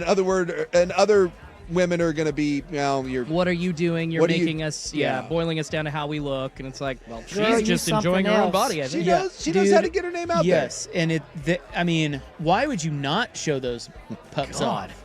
Hey, if I got a porn star sized I'd be showing it to everyone. Be like, guys. I have that, and I haven't shown it to you guys yet. You ever have that where you accidentally, like, you wear something or maybe you're having a moment? What? Well, I can't wait to see where this is going. Okay. we were coming back from Portugal, and we were on the second leg coming back from New York. And I was wearing, like you wear like the I don't know, like they're not sweats, but they're not joggers. They're like sport pants, basically. Yeah, like sport pants, right? And I was wearing a pair of those, and so they're kind of form fitted around that. And I was sitting down, so when I went to stand up to get my bag, apparently, something over the course of the flight had got me going a little bit. I didn't really pay attention. It wasn't like what? Well, it wasn't. They're not all created equal, right? This wasn't like a full-on. A little chubby? Yeah, I wasn't staring at Sydney Sweeney's dress here, but apparently it was enough. And so when I stood up, shut up. The BTJ was sitting down, and she just is like, "What are you doing?" and I had a Ron Burgundy moment where I looked down and I was like, "God damn it!" The pleat. It's the pants. And then I was like, "Well, it's the pants and the fabric." And then the two ladies that were sitting behind, because the BTJ spoke up about it, and then they looked, and then they giggled, and then you're like, "Well, all right." I mean, at this point, it's just it's there. Putting on a show. And the pants made it look way worse than it was, but I was like, what do you want me to do? Wasn't that a bit on Curb Your Enthusiasm? Like he went over to a friend's house, so the wife friend came over and his pants were just put up that way and was like, "I saw that you had a problem around somebody else." It's like, no, it's the pants. Well, so this is my point. Cowboy boy. I'm not certain that a guy, because you're certainly not packing like serious heat. It's just in that moment it looked like, you're like, well, there it is. I don't think a lot of guys are out there just like, check this out. Because Especially if you wanted to, you certainly could make that happen. So the fact that Sydney Sweeney, to Rob's point, circling back, the fact that she's like, nice pivot. Yeah, thank you. The fact that she was like, check All this I'm getting out. is a visual that I don't want.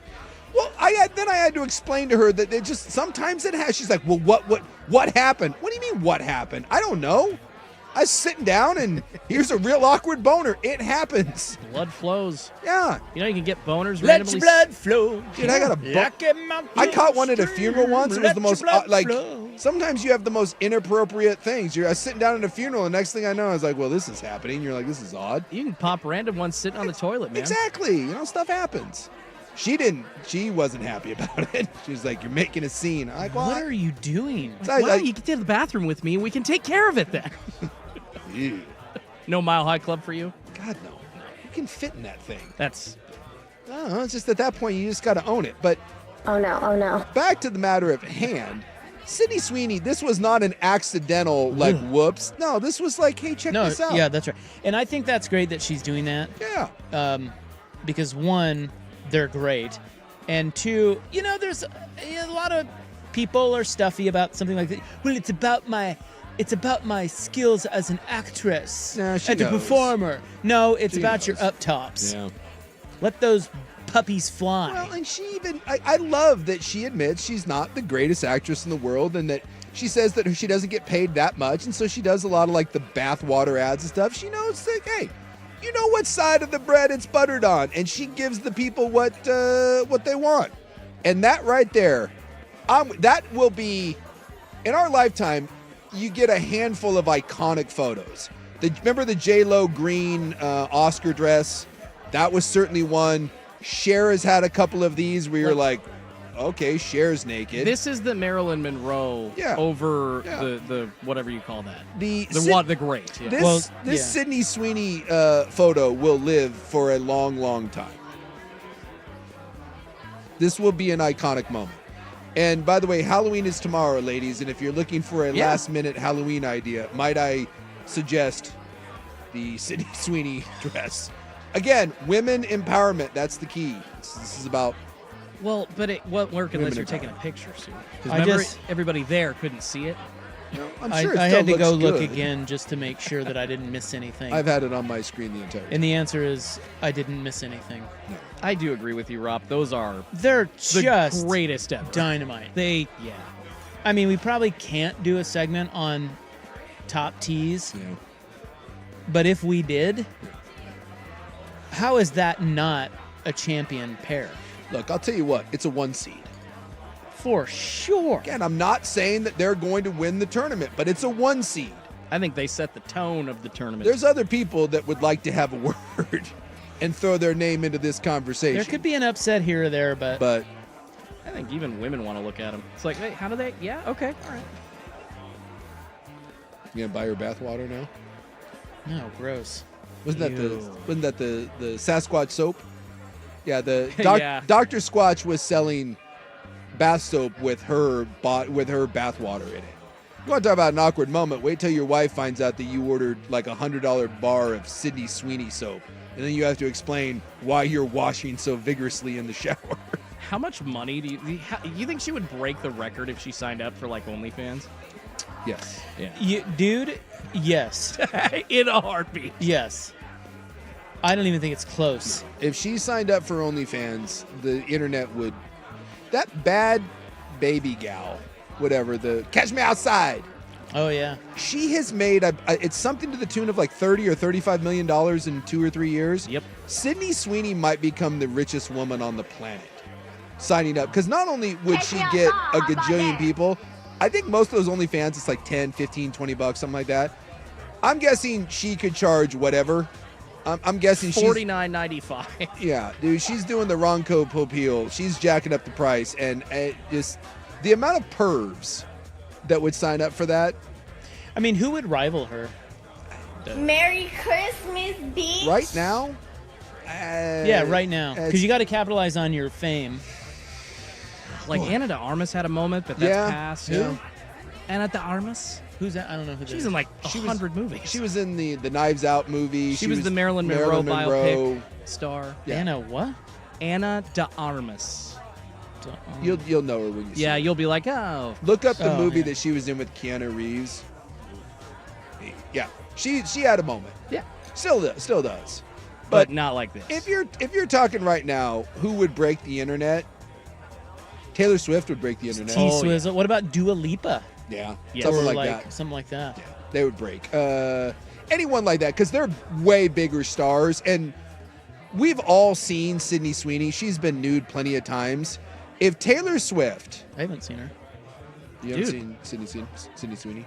Really? No, no. They're like they're- naked in a movie? They're all. No. You can go find it. I don't watch Sydney Sweeney movies. Well, Euphoria. They're like, there's Well, so what is many. that? I didn't watch Euphoria. Well, just Google image. Why would anyone watch Euphoria? For that. For this reason only. I mean, I hate to say it, but like, while this dress is amazing, you can see it without the dress. Like, they're out there I didn't all know over that. the place. Oh, yeah.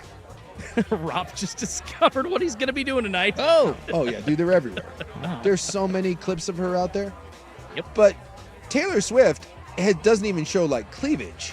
If Taylor Swift joined OnlyFans, well, one, every one of her, I'm guessing so many of her fans would revolt, but I would assume that also would break the internet in 3, 2, 1. Like, gone. Yeah. But yeah, Dua Lipa, anyone that's a huge Beyonce, I mean, that's a whole other, no offense to Sydney Sweeney, but Beyonce, someone like that would crush Sydney Sweeney. It would, more popular. That's a different animal. Well, but she's only famous for being hot, while all those other people are famous for being, I'm not saying she's not talented, but they have huge careers and they just happen to, Well, like I said, I thought I was just going to mention that in passing, make sure everybody saw it, and here we are 20 minutes later having talked about it. Yeah. I'd say that was a topic. I'd say it was too. Dude, that's a moment. That's a moment in time. I mean, when we logged on to start the show at 3, I think the very first text I saw was someone saying, if you don't talk about Sydney Sweeney's dress in the first 15 minutes, like, I'm disappointed. Well, I'm sorry, it took us a while. To be fair, we didn't really talk about her dress. No, that's true. Valid point. It's not really about the dress. Well, the dress hugs. It's a contour. All right. You want to go home to the nurse nice and tell her that you're buying her a dress? No. Maybe buy that dress or. No. We don't need dresses in our house. I'd love to buy my wife that dress. You kidding me?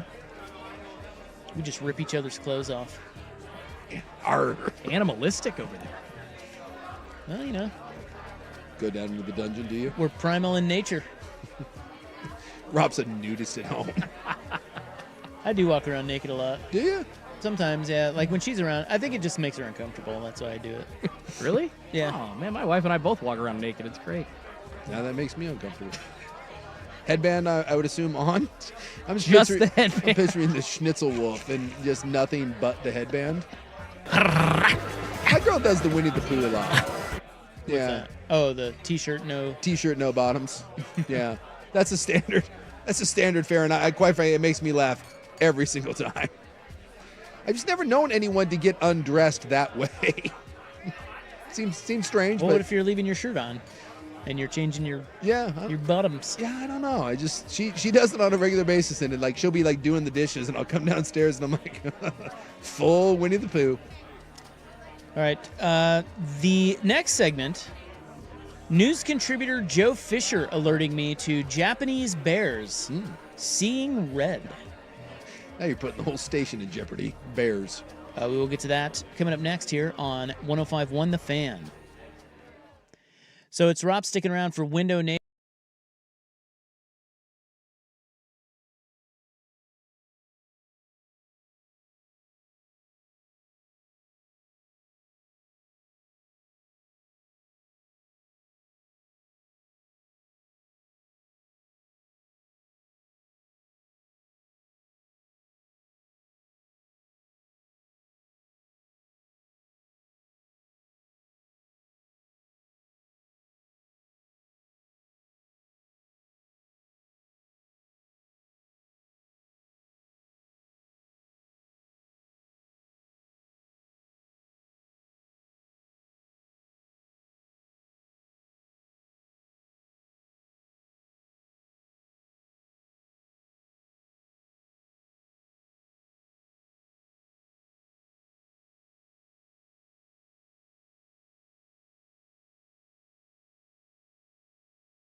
premiere. Well, I know the BTJ is big-time Japanese, but is she aware of the bear maulings that are happening in Japan? We have hot bear maulings? I don't know if they're hot, but they are indeed sexy bears. Bear maulings. This comes from show contributor Joe Fisher, who alerted me of this today. And sure enough, what kind of bears did they even have in Japan? It was right. This is from the New York Times. The horror stories are everywhere in Japan this fall. Bears are breaking into supermarkets. Bears are killing farmers. Bears are attacking workers at a hot springs resort. Uh-oh. More than 100 people have been injured by bears in Japan this year, and 11 have died, a record. There's an unprecedented wave of bear attacks? Now the government is preparing to dispatch the military to one hard-hit area to help deal with the problem. So the military's going to go in and shoot all the bears? I feel bad for the bears. Troops will be sent to Akita Prefecture in the mountains of northern Japan, the Ministry of Defense said on Tuesday, to help set traps and dispose of the carcasses of dead bears. Oh, boy. The troops who were requested by officials in Akita are not expected to kill any bears. That task will be left to local hunters. Oh, I was going to say, because they're disposing of corpses. That sure sounds like the bears are getting a death sentence. No, I think what they're doing is, hey, they're farming out their work. They're like, hey, you shoot him, we'll come and get him. Poor bears. I always feel bad. Like, we take away everything these animals have, and then, like, we move right next door to them, and then when they just do animal stuff, then we freak out, and they're like, well, now you've got to die. Well, in fairness to the people of Japan, that's a lot of deaths and attacks. Yeah. You know, I mean, you got to do something. I'm Team Bear. Don't you have to protect the people? Yeah, can we do something besides kill the bears? Can't we relocate the bears? Can we send them somewhere? I just don't like when all the animal is doing what it's supposed to do. It didn't ask to live by all these people. And then, like, our response is to just immediately send in the military and kill it? Japan's defense minister said people are living in great fear. There's a possibility that a bear may be in front of your home when you wake up in the morning. I feel like then if you want to kill the bear, you should have to kill it with, like, a knife. You should fair fight. Yeah, like a spear or something. Like, no guns. Like, if you're going to take out the bear, let's do it old school Rambo style. Just get yourself, like it's Japan. Let's get some katanas out there and let's go. And if you can kill the bear, then have at it. If not, it was a good death. 2 reasons the bears are more prevalent in killing humans over there this year. One is climate change. Thanks a lot, Obama. So the bears don't have food, probably. Yeah. Scarcity of foods like beech nuts. Yeah. Favorite snacks. How about this? Why can't we just airdrop a bunch of food into the bears' territory? Yeah. Well, if send in the National Guard. Yeah, if the bears are starving, why don't we just get like a bunch of delicious fishes, and then we head out into the woods and we just start dropping fish everywhere. Throw and then some Oregon salmon. There you go. And then we're fine. They'd like that. Yeah. I don't think the bears want to hurt the people. I think the bears just want the delicious fish.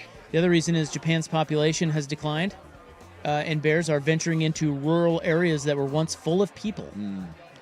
The population of bears, including the Asiatic black bear and the brown bear, appears to be increasing, and many are wandering into residential areas, including the outskirts of Tokyo. Oh boy. Tokyo bear. What if they start climbing Tokyo skyscrapers and stuff? Well, like Godzilla? Yeah, and like yanking people out of their 54th floor penthouse. Tokyo's an amazing city. I would give anything to just be on a pub crawl in Tokyo and then just a bear comes cruising by. Just the largest city in the world and you just got a bear hanging out there. That's fun. The bear's heading into one of the love hotels, just shacking up. Let's go. I'm Team Bear. I feel bad. I see these photos here and I feel bad for the people that are getting mauled by bears, but it's not the bear's fault. Bears are great. And of all the places that I would have had bear maulings, boy, I did not have Japan on my bingo card. That seems more like a Russia problem. Maybe Romania, one of the stands. I wouldn't really think that Tokyo. That sounds like something our president would say and that we'd all laugh at, and then we're like, damn it, he was right. Bears. I have a problem with them saying, hey, just go shoot them. Yeah. And I'm not saying that for the bears' sake. I'm saying that for other people's sake. Because Well, how do you know someone's trained? Like, you know what I mean? You can't just be having people, like, at least the guard or the troops are trained. Sure.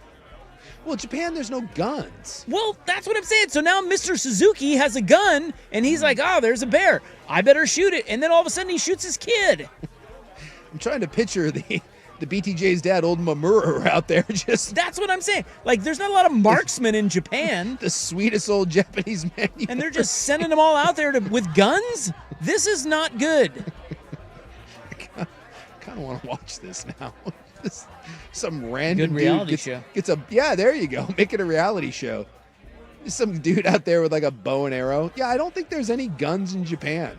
I didn't know they were like hunters, and if they are, maybe it is bow and arrow style. My buddy hunts bear. He claims it's delicious. Well, we had bear. Yeah, I'm not a big. I've had it a couple times. I'm not a huge fan. We had it at one of our clients had bear meat. Remember that? Yeah. That was years ago, but we went over for a party. Yeah. Served us bear. I'm not a big. I've had it a few times, and I'm not a big bear guy. But supposedly, my buddy says if you cook it right, it's all about the preparation of the bear. Someone said, hey, Suk, would you feel the same thing about snakes? No, screw snakes. Totally. Yeah, F snakes. Yeah, why would you not feel the same way though? They're just doing snake things. Yeah, because I don't like snakes. Bears are adorable, and they're big, and they're fluffy, and they're doing they're cool adorable bear things. until they rip your face off. The snake is the devil. Have you not read the Bible? No, I haven't. It's the devil. That's all I know. Fruits of the devil. And look, my hypocrisy knows no bounds, but my hierarchy of animals is kind of largely based on how cool I think the animal is. Like, I don't want any animal to die, but snakes, that might be on my, of the totem, the animal that I care least about is probably snakes. Like, I don't. Well, I don't know how you could think a snake is anything other than awful. Well, I think they control like pests. They're and not stuff cute. No. Yeah, I mean, I know, I get that, but I just mean like they're slimy. They're not cute. No. They'll swallow you whole. Yeah. They don't have legs and they can move really fast. Yeah. Explain that. They slither. They have forked tongues. They can eat things bigger than them. Yeah, they can unhinge their jaw. Like, what is to like about a snake? They're unnatural. But, like, I wouldn't feel that. Like, sharks are pretty scary, but I like sharks. I don't want to see sharks die.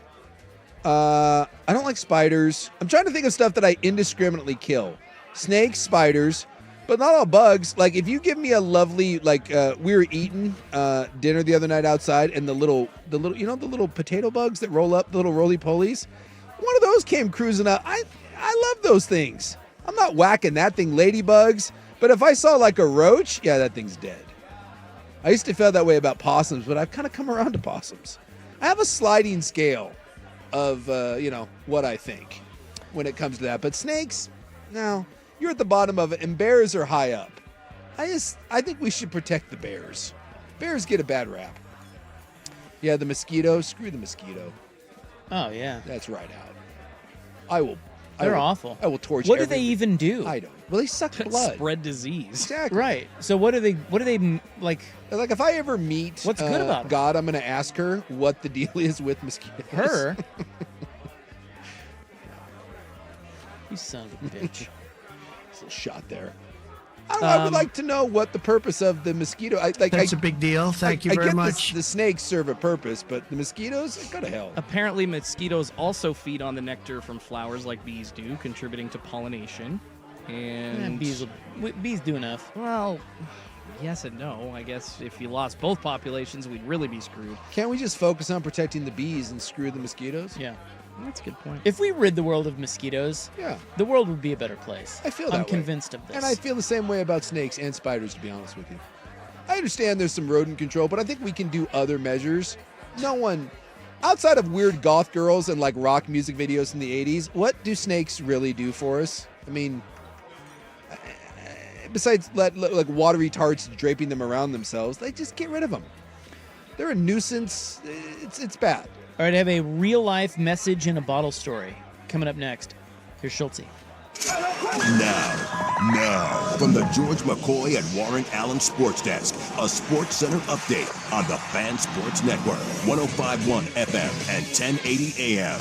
First on The Fan, Thursday Night Football getting Week 9 of the NFL going on Amazon Prime. Just about halftime, 46 seconds, and the Ravens have the ball going near the end of the first half. Baltimore leads 14-6. 2 touchdown passes from Lamar Jackson, just back from his hamstring injury, to Mark Andrews so far, and just a couple of field goals to this point for Miami. Over to the NBA, Blazers head coach Chauncey Billups, currently on administrative leave after being arrested by the FBI, has hired renowned trial lawyer Mark Mukasey. He previously represented President Donald Trump as well as former New York Mayor Rudy Giuliani. Over to college football, Nebraska signing head coach Matt Rule to a 2-year extension.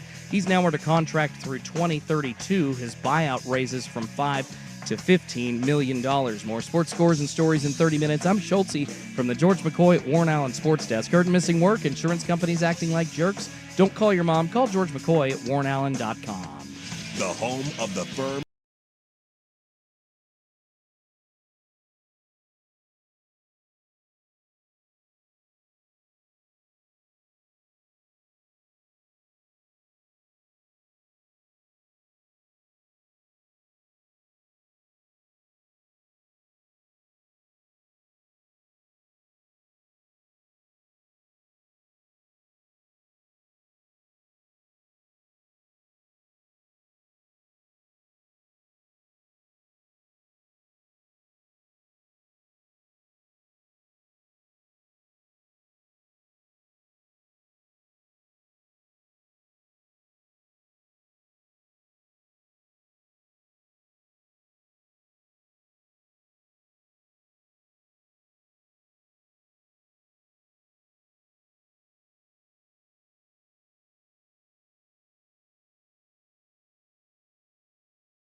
Welcome back to the club. Isaac and Big Sook have you from here. Masters Pete is in. He's coming in next week, by the way. So buckle up. Oh, boy. He said you guys are going out for drinks. Yeah, Masters Pete wants to tie one on. Yeah. He said, you going? I said, no. Yeah, you don't go out. Rob's a homebody. Well, not with you two. No. Me and Schultz are going out. You and the Schnitzel Wolf? You went out to Schultze's Tiki Bar? Hey, man, Holly Pele's fun. Yeah, man. They got good drinks there. Great food, too. He says, flies, where do they sleep at night? I don't think flies sleep. I think they only live like 2-3 days. Yeah, flies don't live long. It's kind of a sad little existence. Well, then where do they die? Anywhere. They just anywhere. They just keel over. Really? I mean, I've seen dead flies just sitting around my house. Like, oh. AI says they sleep in dark, sheltered areas or rest. It says rest. I'm looking here. Oh. Ceilings, walls, corners, under leaves, branches or rocks, bushes, trees, grass, sheds. By the way, I guess they can live up to like 2 weeks. So that's a little longer. I thought they lived a few days, but that's kind of feel bad for the fly. They do sleep, it says. Oh. And they wake up typically when the sun rises. So is that like when you see one just sitting and hasn't moved on your wall for a while, it's like sleeping? Maybe it's sleeping, yeah. Because you can sneak up on them, because like I've got them with like rubber bands and stuff. When they're on the wall, a lot of times they're just kind of sitting there. Dumb flies. Yeah. But again, that's another one that I feel bad for. Like, with the exception of spiders, if I'm killing a bug, even an ant, I always feel bad because what would be the equivalent? Like if you're a fly or a little bug, and you think about the size of you, is that like Mount Everest coming to life and then stomping on you? Can that bug even process does it even realize that you are a thing? Or is it, again, like you're just sitting there next to Mount Hood and then Mount Hood's like, sits up and then crushes you? I feel a little bad when it comes to that. Again, I don't know what the size equivalent is. If you think about it, like you're an ant or a fly, Yeah. you've seen us giants. Like it's not like you die right away. So you're out there in the wild. You're seeing. They're like, you're probably like, oh my god, these. It's a world of giants. Yeah, what do they think about us? You know? Yeah, I don't. Did they? Maybe I'm just putting human thought into a fly's brain, but I just no. I mean, I've gotten stoned and asked the same thing. like if I got squished, what would the size of it be? Would it be cool to be a fly? I don't think so. No, not a good life. Well, you're just We living. can fly. But I don't like the 200 You're like eyes. living in dung, and everything's trying to kill you. Like other things are I trying don't to know. eat you. I think as a fly, you're kind of flying under the radar. No pun intended. Like you're not really trying to be killed until you get in someone's way. You know? I don't know. What do you mean? Like there's just so many flies that don't venture into a home. You'll be That's fine. true. Nobody's swatting flies out in the Oh, wild. people! If you're going near something, you're getting swatted. Everyone's always swatting at flies. Well, I just mean like I don't think you're gonna die as easily as you think they are. Being a fly. I still don't want And you that- can fly anywhere. I don't want that life. You can be a fly on the wall. I was trying to look up fly to human size ratio to try to say like what is something comparative? Like if something were to crush us at the size level, like we crush a fly. I was trying to look it up, and all it gave me was that if a human wanted to fly, we would need about a 27-foot wingspan. Damn. Really? Yeah, well, we're fat asses, so, that's a big ass What's wing. Wemby's wingspan? Wingspan's usually about your height, right? So he's 7'5", so I'm guessing his wingspan for a guy like that probably is a little longer. He probably has like an 8-foot wingspan. A lot of friends have fat. So imagine like a 27, and for my fat ass, I'm going to need like a 40-foot wingspan. I just want to know, like, what is... It'd be way better to be a fly than an ant. Nah, I'd be an ant. Oh, no way. Ants do, like, you got like superhuman powers if you're an ant. But flies, you can fly. Ants are just like living underground, like lame. Yeah, you got like a cool colony. Dude, you're living I don't think it's cool. I think they fight. You're living in crap. You're living in excrement. You don't have to be. That's what flies do. But you don't have to be on That's what they do. Excrement? Yeah. You're just living in disgusting filth, whereas ants not always. are like going to get cool sugar, and they're building tunnels, and you can like pick up stuff. You gotta that's work. Like, Ants, you gotta work. They Flies don't work. They're leisurely. hive mind. They're the ants way better than the fly. I totally disagree. I mean, the coolest one would be being the spider. The spider is cool. Well, what about the queen bee? Yeah. You got all those dudes doing all that stuff for you? But if you go to the wrong hive, they'll kill you. Yeah, I know it's dog eat dog out there. And then you're waiting for that hornet to show up. Some of the most vicious videos in the world are when like 3 or 4 giant hornets rip apart an entire bee colony, and you just see how much of a candy ass bees are. Those hornets like literally go in there and just like rip thousands of bees apart. Mother Nature is brutal. There is not a single good death in Mother Nature. You're just getting ripped apart and eaten alive. Well, I got to nothing we wanted to there. No, I'll get it to you distracted. tomorrow, but there's a real life. Did you see this story from Australia? It's a message in a bottle. Yeah, I did see that. From like Isn't that cool? It was like World War II or something? World War I. World War I. Yeah. Pretty cool. Yeah, like that's, Pretty neat. You're at the beach and that washes up. That's way cooler than anything I've found at the beach. It's actually pretty neat. I'm just like poking at dead pufferfish. This dude's getting a message from World War I. But we're out of time, so we'll have to wrap it up next on The Fan. Dirt and spray. Dirt and spray.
Isaac and Big Sook have you from here. The Schnitzel Wolf did some Googling, and the fly to human ratio would be like a 1,600-foot skyscraper. The Sears Tower is less than 1,500 feet. So, God. yeah. So to a fly, there are Sears Towers everywhere. Trying to kill you. Yeah, it with says hands. over 100-story tall skyscraper. Yeah. Is what we would, if I'm standing next to that, that's how a fly would see us. So the Sears Tower is basically wherever you walk, a Sears Tower is swinging at you and waiting to kill you. Like, that's a terrible life. Yeah, but it's better than an ant where the Sears Tower, where you can't fly, and the Sears Tower is trying to, or doesn't even try to, they will. Yeah, they just gas you. Like squish you.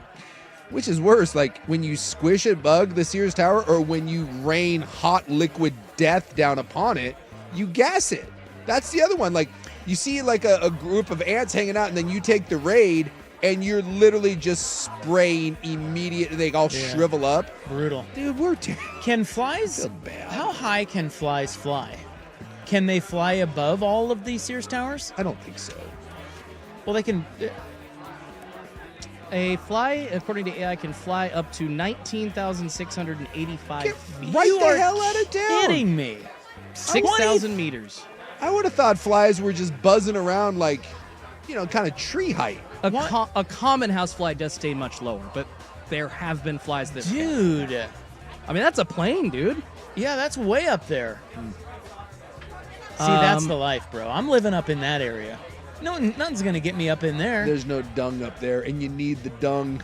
It's like Dune. The dung must flow. You got to get down in the piles of S.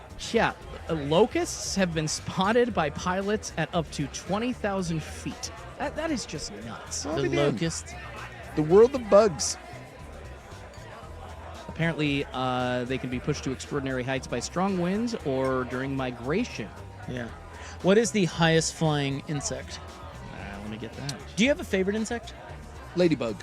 Yeah, those are great. I agree. I can't harm a ladybug. They're cute. And I like the roly-polies. You know what? The little pill bugs, those are cute too. I'm a big fan of those. I think most insects, Rob, that's about as high as they can get. Because 20,000? I'm seeing, termites, butterflies, most are turning up around 19 to 20,000 feet max. Although, apparently, an alpine bumblebee can fly higher than the summit of Everest, which is almost 30,000 feet. That's the only one I see higher. Do you think it goes up there and checks it out? I don't think there's any reason for it to be up there. It's kind of cold. Yeah. I don't think it flies next to Everest, but they can fly at that height. Speaking of that, imagine being a bug and you're going along and then a freaking airplane hits you. What about the praying mantis? Do you think that's a cool insect? Not if you're a man. You What do you hump mean? once and then your lady rips your head off. No. That is weird. Yeah, like you get it on once and then like that's all. Like she literally bites your head and then like uses your body for food. Is the butterfly? Butterfly's an insect, right? Yeah, butterfly's legit.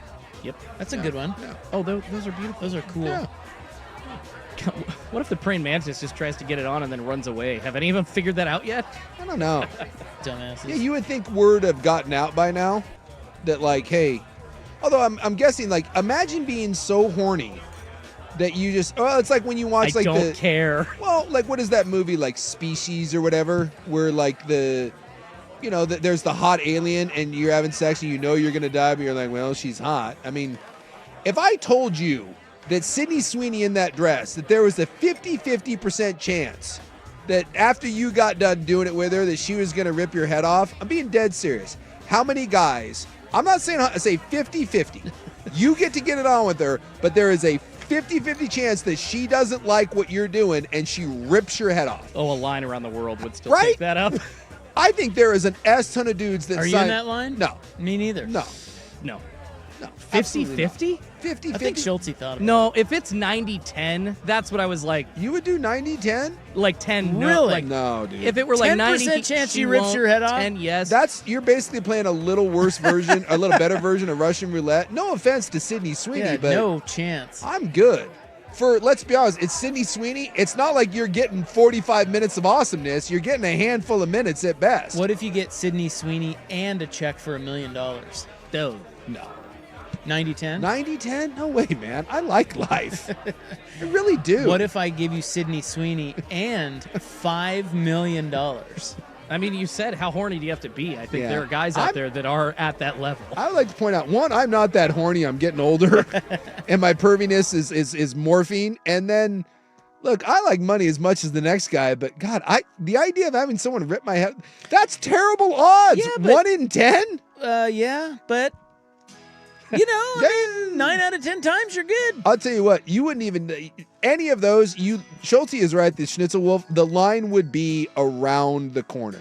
It would Maybe be this is how we thin the herd. It would be half-price tickets at Disneyland. There'd be so many people you couldn't even count. Let me just put it this way. It would be the same chance as the Mariners blowing the World Series clinch with 2 wins over the Blue Jays. Because at that point... Was that 10%? That was 89% they were going to make the Wow. World Series and 11% no. So. And it happened. You're right. You put it that way. I'm out. Yeah. I'm out. I got no time. Sorry, Sid. I got You no don't get this. How many drinks have I had? Yeah, right?